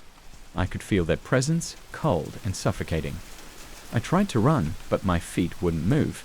It was like I was trapped in some horrific nightmare, every muscle frozen with fear. Then they began to dance. Not just any dance, my dance. They moved in perfect unison, performing the routine I had practiced for months. Only it wasn't me anymore. It was them. They were taking over, erasing me from my own performance. Panic surged through me. I tried to scream, but no sound came out. The shadows swirled around me, faster and faster, until they were a blur of darkness. I felt myself being pulled in, dragged into the center of their macabre dance. My vision blurred, and the world spun around me. Then, everything went black. When I woke up, I was backstage, lying on the cold, hard floor. My head ached, and my body felt heavy, like I had been drained of all energy. I sat up slowly, glancing around. The theater was empty, silent. I stumbled to my feet, my heart pounding in my chest. I tried to remember what had happened, but it was all a haze of shadows and fear. I looked down at my hands, trembling and pale. Then I heard it, a faint whisper echoing through the empty theater. I turned slowly, dread settling in my stomach. The stage was dark, but I could see them, those shadowy figures, standing in the center, watching me. They raised their hands in a silent, mocking applause. I backed away, my breath hitching. The whispers grew louder, swirling around me like a cold wind. I ran, my footsteps echoing in the empty halls. I didn't stop until I was outside, gasping for air. I looked back at the theater, its dark silhouette looming against the night sky. I knew I couldn't go back, not ever. But as I turned to leave, I caught a glimpse of something in the window, a shadowy figure mimicking my every move. I felt a chill run down my spine. I've never danced again. I can't. Every time I see my reflection, I'm reminded of that night. The shadows that took my place, that stole my dance. I don't know what they were or why they chose me, but I know one thing for sure. They're still out there waiting, and they'll never let me forget. I remember the first time I performed an escape act. I was just a kid back then, probably around 10 years old. My older brother had tied me to a chair with a bunch of ropes, and I somehow wriggled my way out, much to his surprise. I guess that's when I realized I had a knack for it. Over the years, it became my obsession, my craft.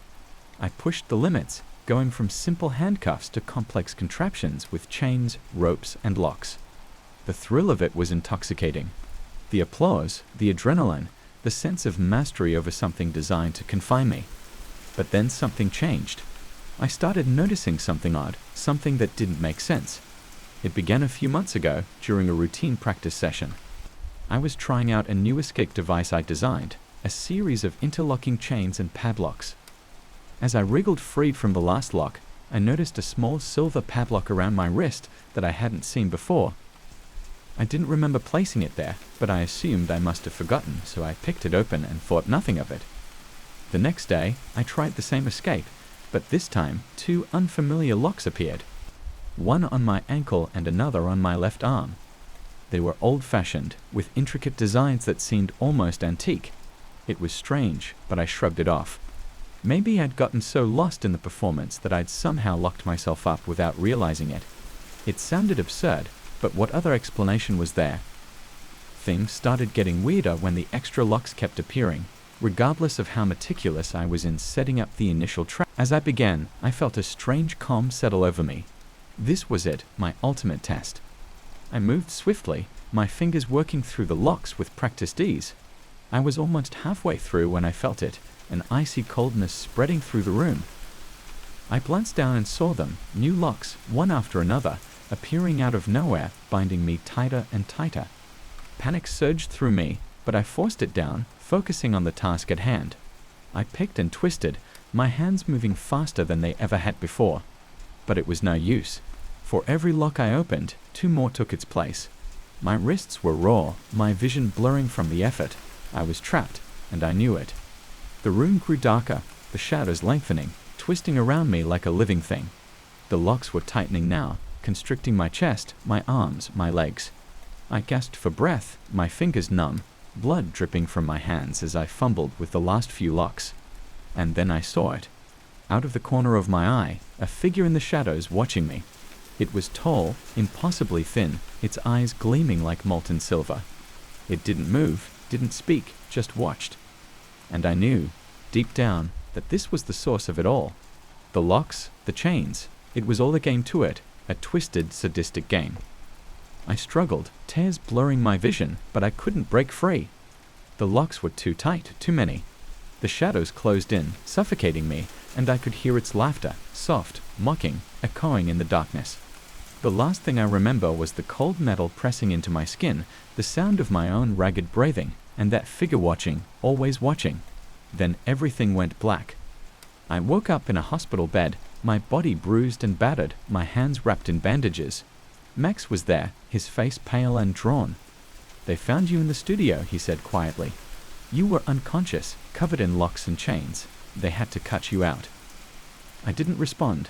I just stayed at the ceiling. The memory of that figure burned into my mind. I knew, without a doubt, that this wasn't over. The locks might have been removed, but the trap was still there waiting. And I could feel it, even now, the cold metal around my neck, my wrists, my ankles. I was still trapped, still bound. And I knew, deep down, that there was no escape. Not from this, not ever. I've been driving trucks for almost 15 years now. Seen a lot of weird things on the road, but none quite like this. It was a night like any other, long stretches of highway under a dark sky, the radio playing static in between the occasional country song. I had a long haul ahead of me, and sleep was already weighing heavy on my eyes. That's when I saw him, standing on the side of the road with his thumb out, looking like he'd been out there for a while.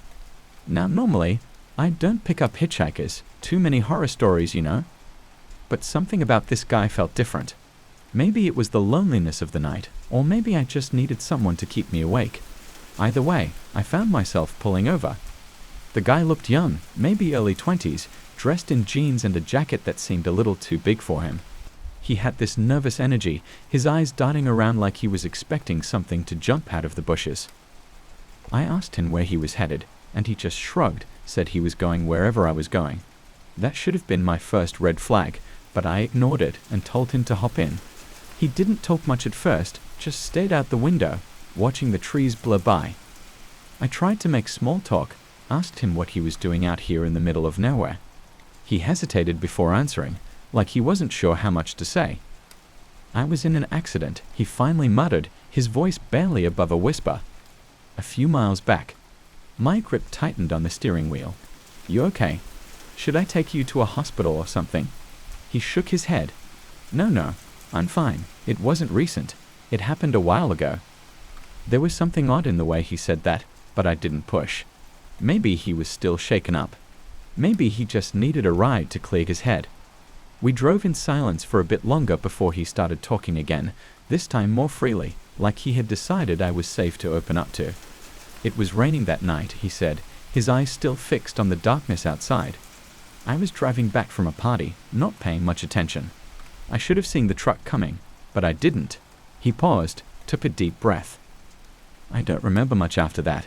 Just the sound of metal crunching, glass shattering, and then nothing. A chill ran down my spine. I'd heard my share of tragic stories, but something about the way he spoke sent shivers through me. "What happened after that?" I asked, my voice lower now. I woke up here, on this road. I've been trying to get back ever since." "Get back where?" He turned to look at me then, his eyes hollow and sad. "Home. I just want to go home." I didn't know what to say to that. I'd heard stories about people being in shock after accidents, wandering around aimlessly. But this felt different. There was something in his eyes, something that didn't quite belong. We drove in silence for a while longer. The road was empty, no other cars in sight, just the two of us and the endless stretch of asphalt. Then he started talking again, this time about his family. How he missed his mom, how he regretted not listening to her when she told him to be careful. He talked about his little sister, how she must be worried sick about him. I listened, my unease growing with every word. There was something off about his story, something I couldn't put my finger on. I glanced at him every now and then, and each time, I felt like he was fading a little, like the light inside him was dimming. After a while, he fell silent, just staring ahead with this distant look in his eyes. I didn't try to get him talking again. I was too wrapped up in my own thoughts, trying to piece together what was happening. We were nearing a small town when he suddenly spoke up, his voice so quiet I almost didn't hear him. This is where it happened. I slowed down, looking around. The road was dark. Only the faint glow of distant streetlights in the distance. What do you mean? He pointed to a curve up ahead, his hand trembling. Right there, that's where I lost control. I slowed down even more as we approached the spot. The guardrail was twisted, the remnants of some flowers tied to it half forgotten. My heart pounded in my chest as I pulled over, the engine idling as I turned to look at him. "I'm sorry," he whispered, tears glistening in his eyes. I didn't mean to hurt anyone. I didn't know what to say. What do you say to someone who's been through that? But before I could find the words, he was gone. Just gone. One moment he was sitting there, and the next, the seat was empty, the door still closed. I scrambled out of the truck, my head spinning. I looked around, calling out for him, but there was no sign of him anywhere. It was like he'd never been there at all. Shaking, I got back in the truck and drove into town. I stopped at a diner, my hands trembling as I ordered a coffee. The waitress gave me a concerned look, but I couldn't bring myself to explain. I sat there for a long time, just trying to make sense of what had happened. Eventually, I decided to ask around. I described the guy to a few locals, hoping someone might have seen him, but no one had. They looked at me like I was crazy, and I was starting to feel like I was. Until I met an old man sitting at the end of the counter, nursing a cup of tea. He listened to my story, his eyes narrowing as I spoke. When I finished, he set his cup down and looked at me with this knowing expression. "You picked him up, didn't you?" he said, his voice low and raspy. I frowned. "You know him?" He nodded slowly. "You're not the first. He's been out there for years, hitchhiking up and down this road, always looking for someone to take him home." My heart skipped a beat. "What do you mean for years? He can't be more than 20. The old man shook his head.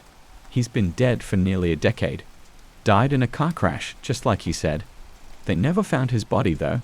Just his car, mangled and burned. Some folks say he's still looking for a way to get back, but he never does." I felt a cold sweat break out across my skin.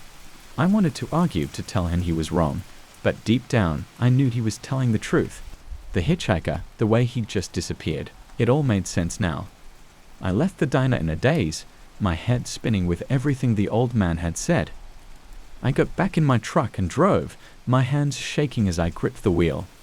I didn't know where I was going, just that I needed to get away from that place, from the memory of that haunted look in the hitchhiker's eyes.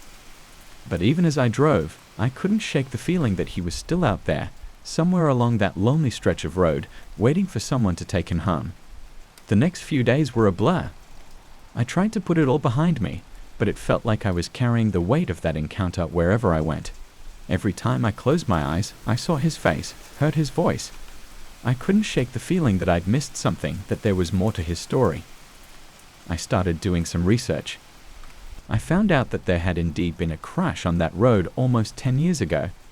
The news articles were vague, but they confirmed what the old man had told me. A young man had lost control of his car on a rainy night, skidding off the road and into the guardrail. The car had caught fire, and by the time the authorities arrived, it was too late. They never found his body, and his family never got closure. I couldn't let it go. I needed to know more. So I made my way back to that small town, hoping to find someone who could tell me what really happened. I'd visited the library, the police station, even the house where his family used to live. But it was like he'd been erased from history. No one knew anything, or if they did, they weren't talking. Frustrated, I decided to visit the site of the crash again. It was the middle of the night, the road as deserted as it had been when I picked him up. I parked my truck by the twisted guardrail and got out, the wind cold against my skin. I stood there for a long time, just staring at the spot where his car had gone off the road. "What happened to you?" I whispered into the darkness. I wasn't expecting an answer, but I got one anyway. A cold breeze swept past me, and I felt a presence, like someone was standing right behind me. I turned around, and there he was, the hitchhiker, looking just as lost and confused as the night I picked him up. Why did you come back? He asked, his voice barely audible over the wind. I needed to know, I replied. I needed to know what really happened to you. He looked down, his expression pained. I told you everything I remember. I don't know why I'm still here. I just want to go home. Maybe you need to remember more, I suggested, even though I had no idea what I was talking about. Maybe there's something you're forgetting. He shook his head, his eyes wide with fear. No. I've tried. I've tried so many times. Then let me help you, I said, my heart pounding. Let me help you remember. He hesitated, then nodded slowly. Okay, but I'm scared. I know, I said softly. But you don't have to be scared anymore. I'm here. We stood there for a long time, neither of us speaking. I didn't know what to do, but I felt like we were on the brink of something. Then, out of nowhere, he grabbed my arm, his grip cold and desperate. It wasn't an accident, he whispered, his voice trembling. I didn't lose control. What do you mean? I asked, my pulse racing. I saw something, he said, his eyes wide and unfocused, like he was seeing it all over again. In the middle of the road. A shadow.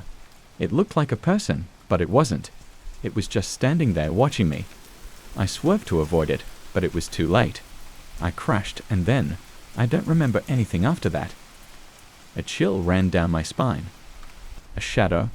What kind of shadow? He shook his head, tears streaming down his face. I don't know. I just know it wasn't human. It felt wrong. Evil. I swallowed hard, my mind racing.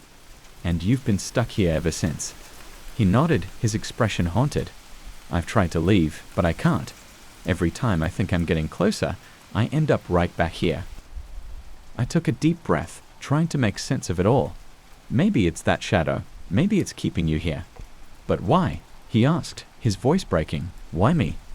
I don't know, I admitted, but maybe we can find out.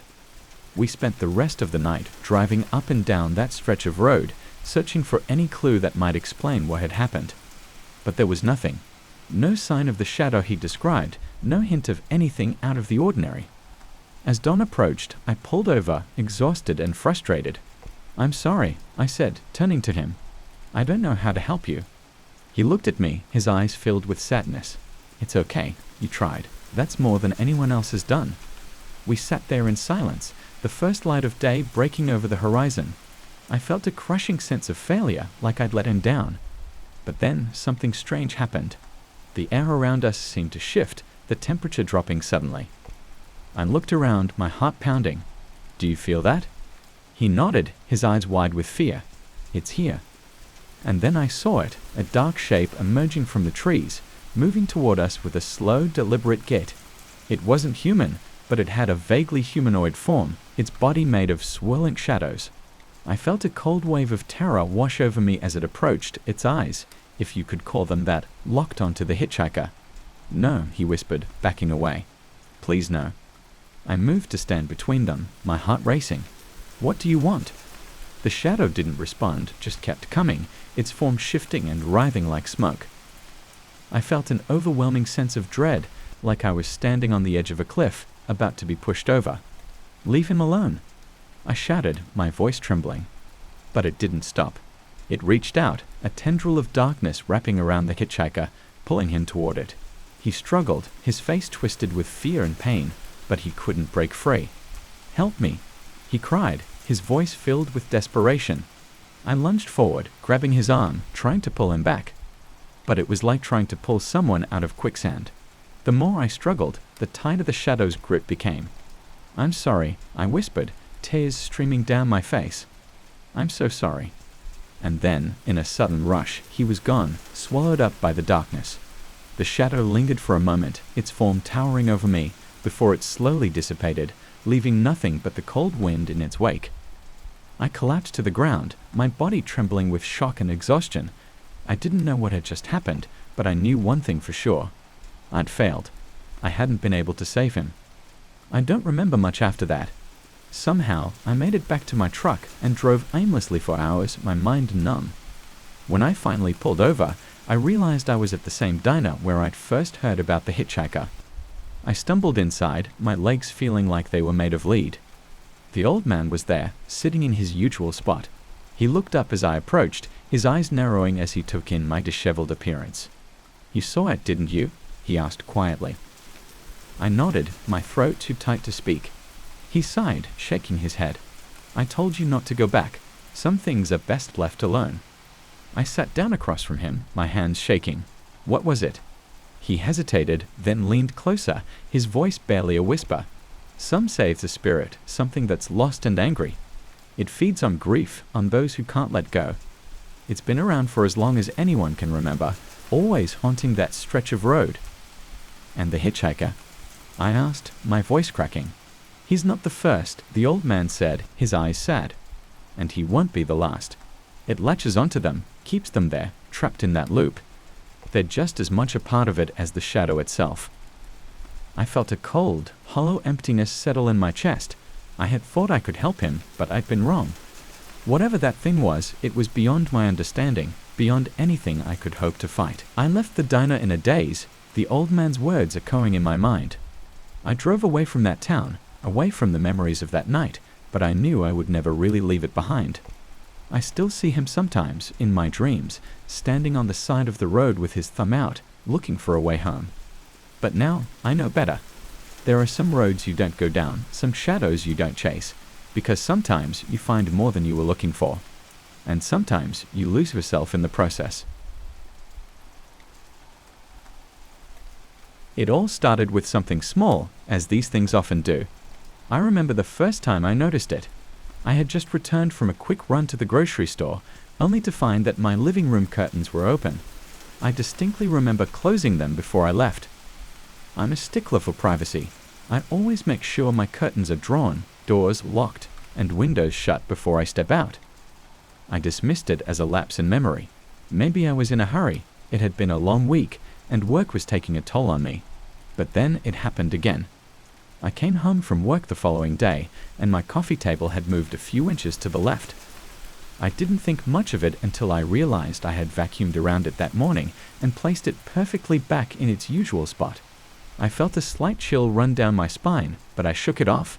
It must have been my overactive imagination. But as the days passed, it became impossible to ignore. Every time I left the house, no matter how briefly, something was different when I came back. A chair slightly out of place, a book pulled out of the shelf, my kitchen cabinet door left ajar. Little things, almost insignificant, but enough to unsettle me. I checked all the locks over and over, convinced someone must have a key to my house. I even changed the locks, but it made no difference. Whatever was happening, it wasn't normal.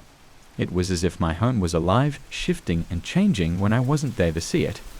I decided to test it, to catch whatever or whoever was doing this. I bought a small camera, the kind people use to keep an eye on their pets when they're away.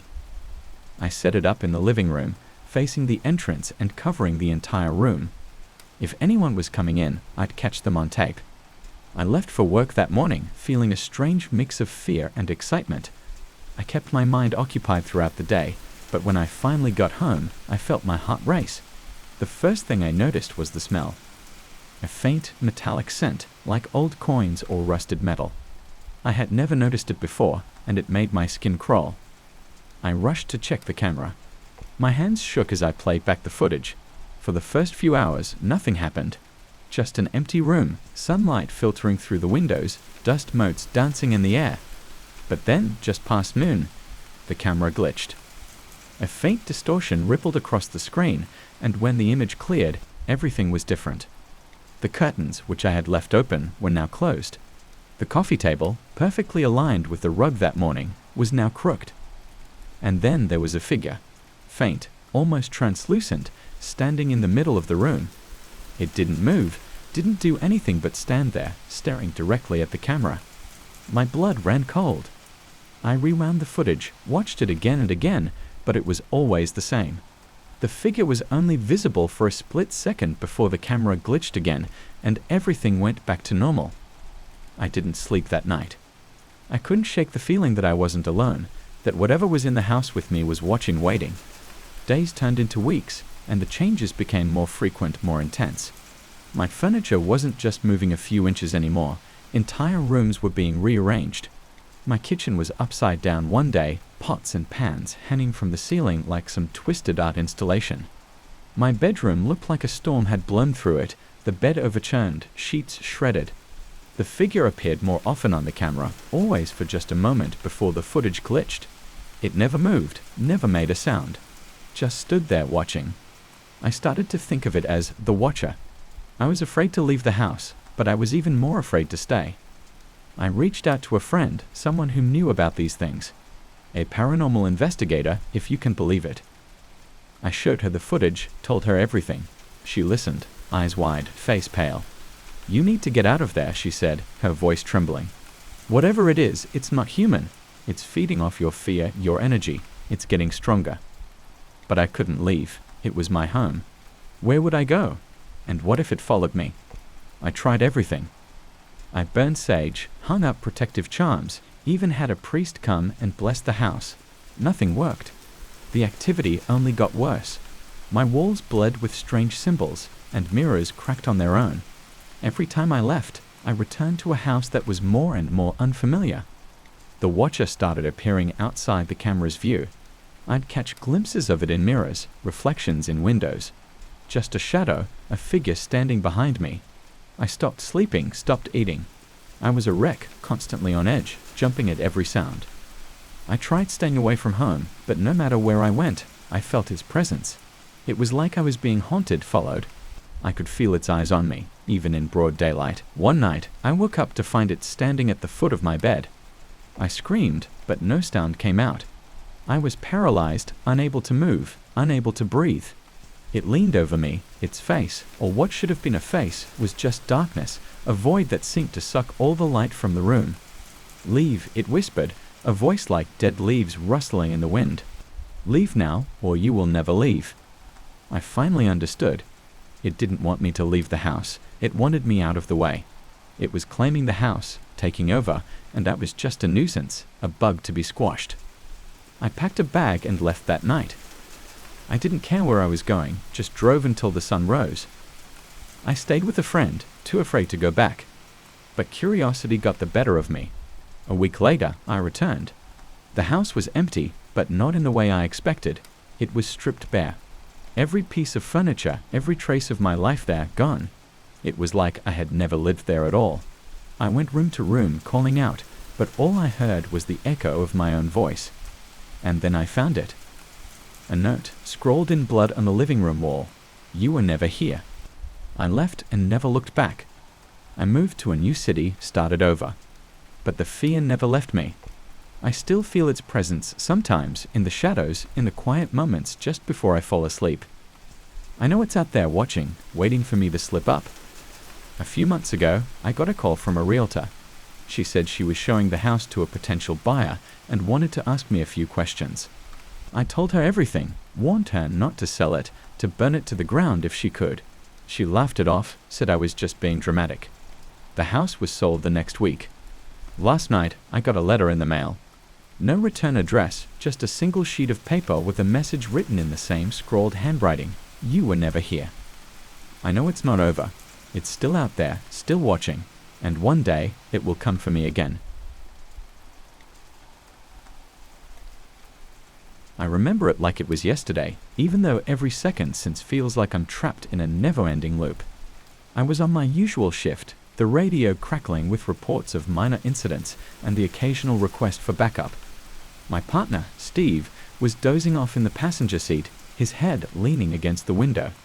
It was a slow night, the kind that lulls you into a false sense of security. But then it came, the call that changed everything. "Unit 5, we've got a code 3 at Elm and 4th. Car accident, possible fatality. All available units respond." Steve jolted awake, and I felt a shiver run down my spine. Elm and 4th wasn't far from where we were parked. I turned the ignition and hit the siren, adrenaline already kicking in. I glanced at Steve. His face was pale. "That's close," he muttered, rubbing his eyes. "Real close." We sped through the empty streets, the blue and red lights reflecting off the windows of the dark, deserted buildings. As we approached the intersection, I saw the wreckage. A car had slammed into a streetlight, its front end crumpled like a tin can. The light from the damaged street lamp flickered eerily over the scene. I parked a few feet away and jumped out, grabbing my gear. I barely noticed the cold night air biting at my skin as I rushed over. But as I got closer, something felt wrong. My heart was pounding, not from the usual surge of adrenaline, but from a deep, unsettling fear. "Steve, call it in," I shouted over my shoulder, my voice shaky. I crouched down by the car, peering inside. The windshield was shattered, glass everywhere, and there was blood, a lot of blood. I swallowed hard, trying to steady myself. I reached for the door handle, but it was jammed. Damn it! I cursed under my breath, trying to see inside. And then I saw the body, slumped over the steering wheel, motionless. The hair on the back of my neck stood up. There was something familiar about this scene, about the shape of the person in the car. I grabbed my flashlight and shone it inside. My breath caught in my throat. The face was covered in blood, but there was no mistaking it. It was me. My own lifeless eyes stared back at me, a look of horror frozen on my face. No, this can't be right," I whispered, stumbling back, my hands trembling. I turned around, looking for Steve, for anyone, anything that could explain this. But he was gone. The ambulance was still there, engine idling, but there was no sign of him. I was alone. "Steve," I shouted, my voice echoing through the empty street. Panic clawed at my chest as I stumbled back towards the ambulance. I grabbed the radio, my hands shaking so badly I could barely hold it. "Dispatch, this is Unit 5. I need backup at Elm and 4th. There's a problem. Silence. Dispatch, to you copy?" My voice was cracking now, fear seeping into every word. More silence. And then a static-filled response. "Unit 5, what's your status?" I swallowed, trying to keep my voice steady. "There's been an accident. The patient. It's me. I don't understand what's happening. I need help. Unit 5, please clarify." I looked back at the wreckage, at my own lifeless body. I couldn't take my eyes off it, the disbelief and terror mixing into a nauseating cocktail in my stomach. "I'm looking at myself," I said, my voice barely above a whisper. "I'm dead, but I'm standing here." There was a long pause, and then the radio crackled again. "Stay where you are, Unit 5. We're sending backup." I dropped the radio, my heart racing. What the hell was going on? I turned around, scanning the street. There was something off about everything, a wrongness that I couldn't quite place. The air felt thick, oppressive. It was like the shadows were darker, the silence more profound. I started walking towards the wreck again, drawn to it like a moth to a flame. My legs felt heavy, like I was wading through water. I had to know. I had to see. I leaned in closer, peering through the shattered window. It was definitely me. The uniform, the face, everything. Blood matted my hair, a deep gash across my forehead. I looked down at my own hands, clean and uninjured. I was alive, but dead? My mind was spinning, trying to make sense of it. I heard footsteps behind me and whirled around, expecting to see Steve or another responder. But there was no one, just the faint echo of shoes on pavement, fading into nothingness. "Who's there?" I called out, my voice trembling. No answer, just the stillness of the night. I turned back to the car, and the body was gone. "What the—" I staggered back, almost falling. My eyes darted around, searching for any sign of movement, but there was nothing, just the twisted wreck of the car and the flickering street lamp casting eerie shadows. And then I heard it, a faint, rasping breath, like someone struggling to breathe. It was coming from the backseat of the car. I hesitated, every instinct screaming at me to run, to get the hell out of there. But I forced myself to move forward, my heart pounding in my ears. I opened the back door, the hinges creaking in protest. The smell of blood and gasoline hit me like a punch, but I ignored it, peering inside. There, lying across the seat, was me. Again. This time, my eyes were open, staring blankly at the roof of the car. I backed away, my mind reeling. This couldn't be happening. I was losing it. I had to be. I turned and ran, my feet pounding against the pavement as I put as much distance between me and the car as possible. I didn't stop until I was back at the ambulance, my breath coming in ragged gasps. I leaned against the door, trying to catch my breath, trying to think. My hand brushed against the radio again, and I grabbed it, desperate for any connection to reality. Dispatch, I need help. I don't know what's happening. I'm seeing myself everywhere. There was a pause, and then the response came, a voice I didn't recognize. It was cold, emotionless. You need to come to terms with it, Unit 5. You can't run forever. What? What are you talking about? Look inside the ambulance. I hesitated, dread pooling in my stomach. I didn't want to look. I knew, somehow, that whatever I saw in there would be worse than anything I'd seen so far. But I couldn't not look. Slowly, I reached for the door handle and pulled it open. The inside was dark, the only light coming from the flickering street lamp outside. I could barely make out the shape on the stretcher, but I knew what it was. I knew who it was. I climbed inside, my hands shaking, and flipped on the overhead light. There I was again, lying on the stretcher, my eyes wide open, staring at the ceiling. But this time, I moved. My mouth opened, and I spoke, the voice weak and strained. Help me. I stumbled back, hitting the wall of the ambulance. My head was spinning, my vision blurring. This wasn't real. It couldn't be real. Who are you? I whispered, my voice barely audible. The other me on the stretcher turned its head, those eyes locking onto mine. There was a sadness there, a deep, overwhelming sorrow. I'm you, it said. I'm what's left of you. I shook my head, tears welling up in my eyes. No, this can't be happening. I'm alive. I'm right here. The figure on the stretcher reached out, its hand brushing against mine. It was cold, so cold. I jerked back, my skin crawling. You died, it whispered. You were in the accident. You didn't make it. You're stuck, trapped between here and wherever you're supposed to go. No, I gasped, backing away. I'm not dead. I'm not. But even as I said it, I felt something deep inside me, a cold, sinking feeling that told me it was true. I looked around, the reality of it all crashing down on me like a tidal wave. The empty streets, the eerie silence, the way everything seemed off. I was dead. I was really, truly dead. The figure on the stretcher sat up slowly, its eyes never leaving mine. You have to accept it, it said. You have to move on, or you'll be trapped here forever. I don't know how, I whispered, tears streaming down my face. I don't know what to do. The other me reached out again, its hand hovering in the air between us. Take my hand, it said softly. Let go. I hesitated, my heart pounding. Everything in me was screaming to run, to fight it, to hold on to whatever shred of life I had left. But deep down, I knew it was useless. I knew I couldn't escape this. With a trembling hand, I reached out and took hold of my own cold, lifeless hand. A surge of coldness washed over me, and for a moment, everything went black. When I opened my eyes again, I was standing outside the ambulance. The wreck was gone, the street empty and silent. The only sound was the faint rustling of leaves in the breeze. I looked down at my hands. They were fading, becoming transparent. I turned and saw myself, the other me, standing a few feet away, watching me with sad eyes.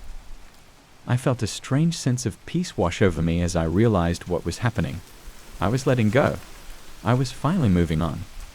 Goodbye, I whispered, my voice barely audible. The other me nodded, a small, sad smile on its face. And then everything faded away, the world dissolving into darkness. The last thing I heard was the distant wail of a siren, growing fainter and fainter until it was gone. And then there was nothing. The first time I heard my own voice on the other end of the line, I thought it was some kind of prank.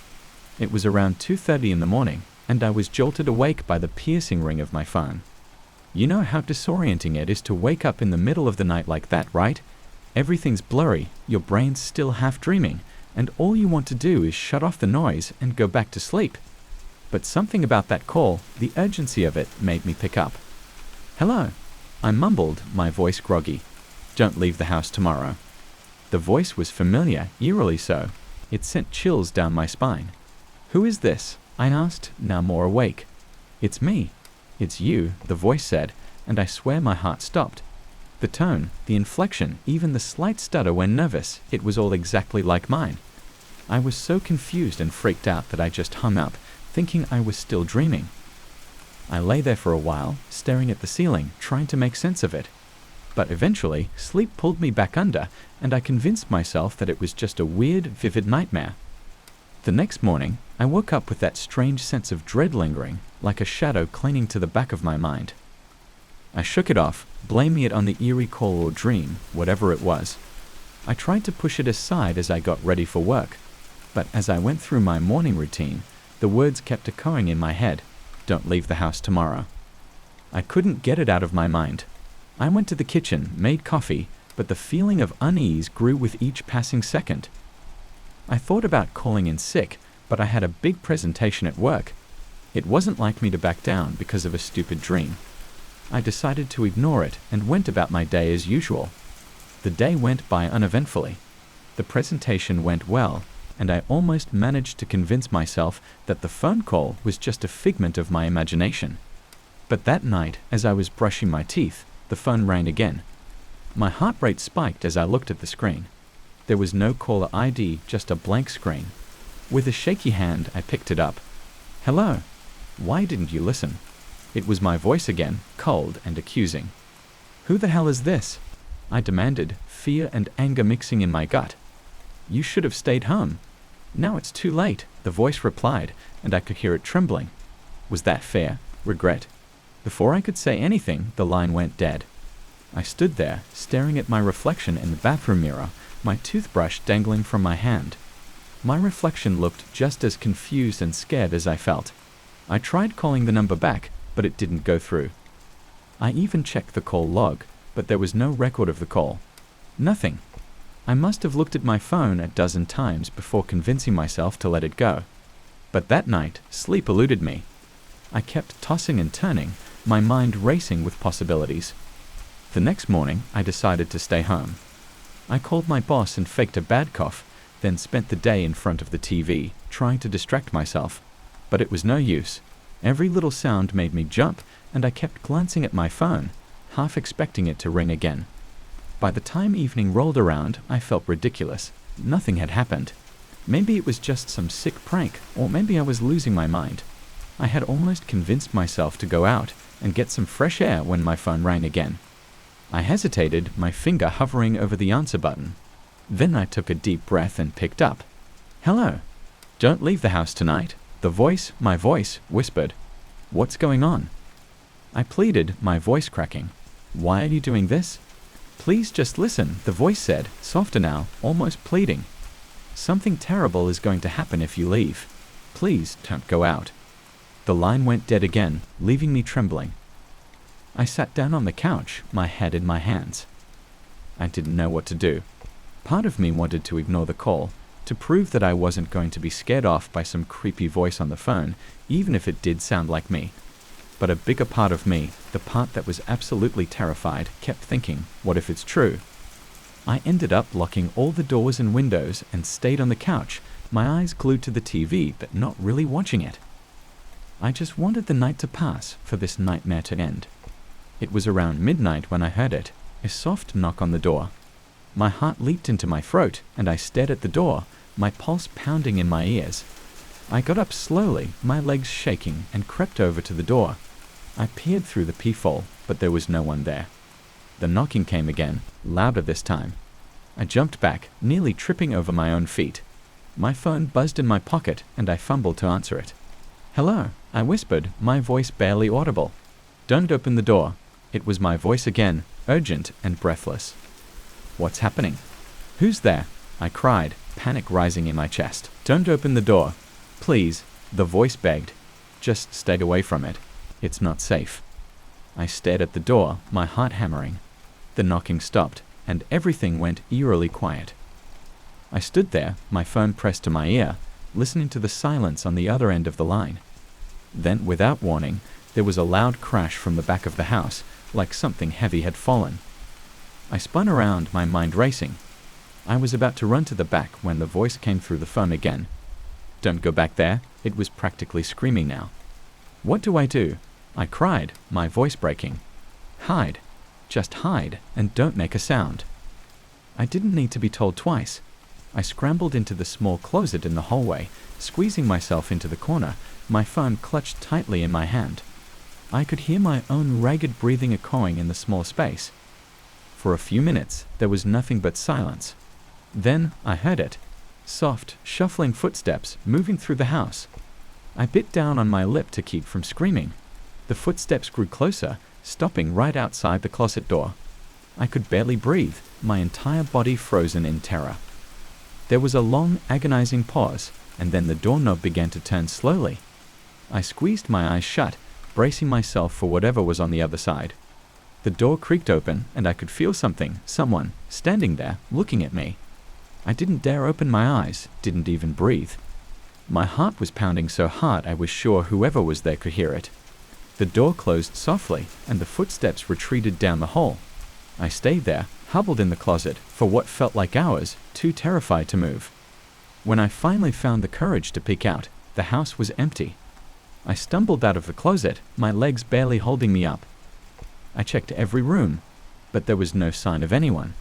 Nothing was out of place, except for the broken window in the back. It was as if whoever had been there was gone without a trace. I collapsed onto the couch, my hands shaking. My phone buzzed again, and I jumped, almost dropping it. "Hello," I croaked. "You're safe now," my voice, said softly. "But you have to listen. It's not over. It's never over."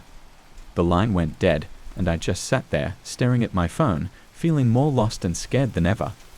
What did that even mean? What wasn't over?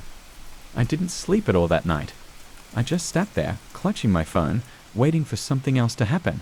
But nothing did. The sun rose, and the world outside seemed normal again. But I knew better. Over the next few days, I tried to get back to my life, but I couldn't shake the feeling of being watched. I started keeping all the lights on, never leaving the house after dark. I even called the police, but what could I tell them? That I'd been getting phone calls from myself. They'd think I was crazy. And maybe I was. But then the calls stopped. For almost a week, there was nothing. No eerie voice on the other end of the line, no strange noises in the house. I started to relax, to believe that maybe it was really over. Until last night. I was lying in bed, almost asleep, when my phone rang again. My heart dropped, and I fumbled to answer it. "Hello," I whispered, my voice trembling. "I'm sorry," my voice said, sounding broken. "I'm so sorry." "For what?" I asked, tears welling up in my eyes. "I tried to stop it," the voice said, and I could hear it crying. "I tried, but it's too late." "I'm so sorry." "What's too late?" I cried, panic gripping me. "I'm already here," the voice whispered, and then I felt it, a cold hand on my shoulder.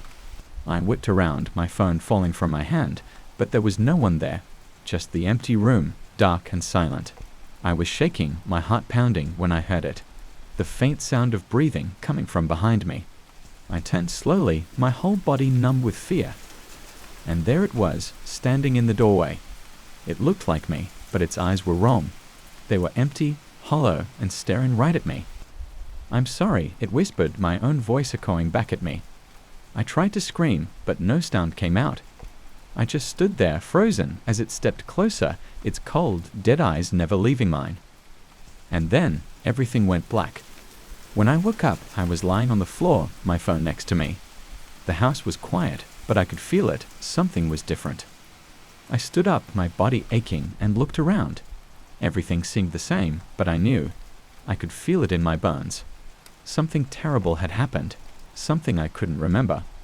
I picked up my phone, my hands trembling, and dialed my number. The phone rang once, twice, and then I heard it, my own voice, whispering softly. "It's not over," it said, and I felt a cold, hollow emptiness settle in my chest. I don't know what's coming next, but I know I can't stop it. Whatever this is, whatever's happening to me, it's far from over. And I'm so scared. Because now I know what it meant. I know why I was calling myself, why I was trying to warn myself. I'm not alone in here anymore, and the worst part, I don't think I ever was. It was around midnight when I pulled my taxi over to the curb on a quiet street. The rain had just stopped, leaving the road slick and gleaming under the streetlights. I was about to call it a night when I saw him standing there, his hand raised as he hailed my cab. Something about his appearance made me pause. He was dressed in an old-fashioned suit, the kind you don't see often these days, with a hat that cast a shadow over his eyes. Still, a fare was a fare, and I needed the money. Where to? I asked as he slid into the back seat, his eyes hidden beneath the brim of his hat. Take me to the cemetery, he replied, his voice low and almost echoey, like he was speaking from a distance. A chill ran down my spine, but I brushed it off. Maybe he was visiting someone's grave. People have their reasons for doing things like that late at night. I shrugged and started driving. The ride was silent. Unusually silent. No small talk, no phone calls, not even the usual hum of the radio. Just the soft purr of the engine and the occasional splash of water as we rolled through puddles. As we drove, I found myself glancing at him through the rearview mirror. He sat unnaturally still, staring straight ahead, his face barely visible under that hat. I tried to strike up a conversation, if only to break the silence. Visiting someone special? I asked, trying to sound casual. He didn't respond right away. When he did, his voice seemed to echo in the confined space of the car. Yes, someone very close. That was all he said, and that was all I dared to ask. I couldn't shake the feeling that something was off, that this wasn't just a regular passenger. But I kept driving, the cemetery drawing closer with every passing streetlight. The cemetery loomed ahead, its wrought iron gates creaking slightly in the wind. I pulled up to the entrance and stopped. The rain had started again, lightly this time, a soft mist that seemed to blur the world outside. We're here, I announced, glancing back at him. He didn't move. He just sat there, staring at the gates as if seeing something I couldn't. I cleared my throat. Sir, we're here. Slowly, he turned his head to look at me, and for the first time, I saw his eyes, dark and hollow, like twin voids staring into my soul. I felt a sudden rush of fear, my instincts screaming at me to get away, to leave him here and never look back. But I couldn't move, couldn't speak. He reached into his coat pocket and pulled out a wad of cash, old and crumpled. He handed it to me, his fingers cold as ice when they brushed against mine. I looked down at the money, and that's when I noticed the date on the bills. They were from the 1940s. Sir, this isn't real money, I stammered, my heart racing. I looked up, but he was already opening the door. He stepped out, his movements slow and deliberate, like he was carrying a great weight. I watched as he walked towards the gates, disappearing into the mist that now hung thick and heavy around the cemetery. Hey, wait. I called after him, the fear momentarily replaced by anger. You still need to pay the fare. He turned back, just a shadowy figure in the mist now. I will pay, in time, he said, his voice carrying on the wind. I felt a cold breeze rush through the open door, and then he was gone, swallowed by the darkness. I sat there for a moment, my mind racing. Something wasn't right. The money, his eyes, his voice, none of it made sense. Against my better judgment, I got out of the car and walked to the gates. The mist seemed to pull back slightly, revealing rows upon rows of tombstones. I shivered, the cold seeping into my bones. I had no idea what I was looking for, or why I was even there. But I couldn't shake the feeling that I needed to know more. I walked further into the cemetery, my footsteps echoing eerily in the silence. And then I saw it, a fresh grave, the dirt still loose and wet. My heart pounded in my chest as I approached, the name on the headstone coming into view. My blood ran cold. It was his name, etched into the stone, along with the date. The same date as today, but the year, it was from decades ago. I stumbled back, my mind spinning. This wasn't possible. It had to be a mistake. But the more I stared at the grave, the more real it became. He had died on this day, all those years ago. I turned and ran, my feet slipping on the wet grass as I scrambled back to my car. I jumped in, slammed the door shut, and drove off, my hands shaking on the wheel. I didn't look back, couldn't look back. My mind was a mess of fear and confusion. I tried to forget about that night, told myself it was just a bad dream. But the next morning, when I checked the back seat, there was something lying there. The money he had given me, the old bills from the 1940s. I picked them up, my hands trembling, and as I did, I felt a cold presence behind me. I turned slowly, my breath catching in my throat. He was there, standing outside the car, his dark eyes watching me, a chilling smile on his lips. I told you I would pay, in time, he whispered, his voice sending shivers down my spine. And then he was gone, vanished like smoke in the wind. But I knew he wasn't really gone. I could feel him, feel his eyes on me, watching, waiting. I quit driving after that. I couldn't do it anymore. But every night, when the clock strikes midnight, I hear it, the sound of the car door opening, the soft thud of someone sitting in the back seat. And I know, no matter where I go, he'll be there, waiting for his ride to the cemetery, and I'll never be free.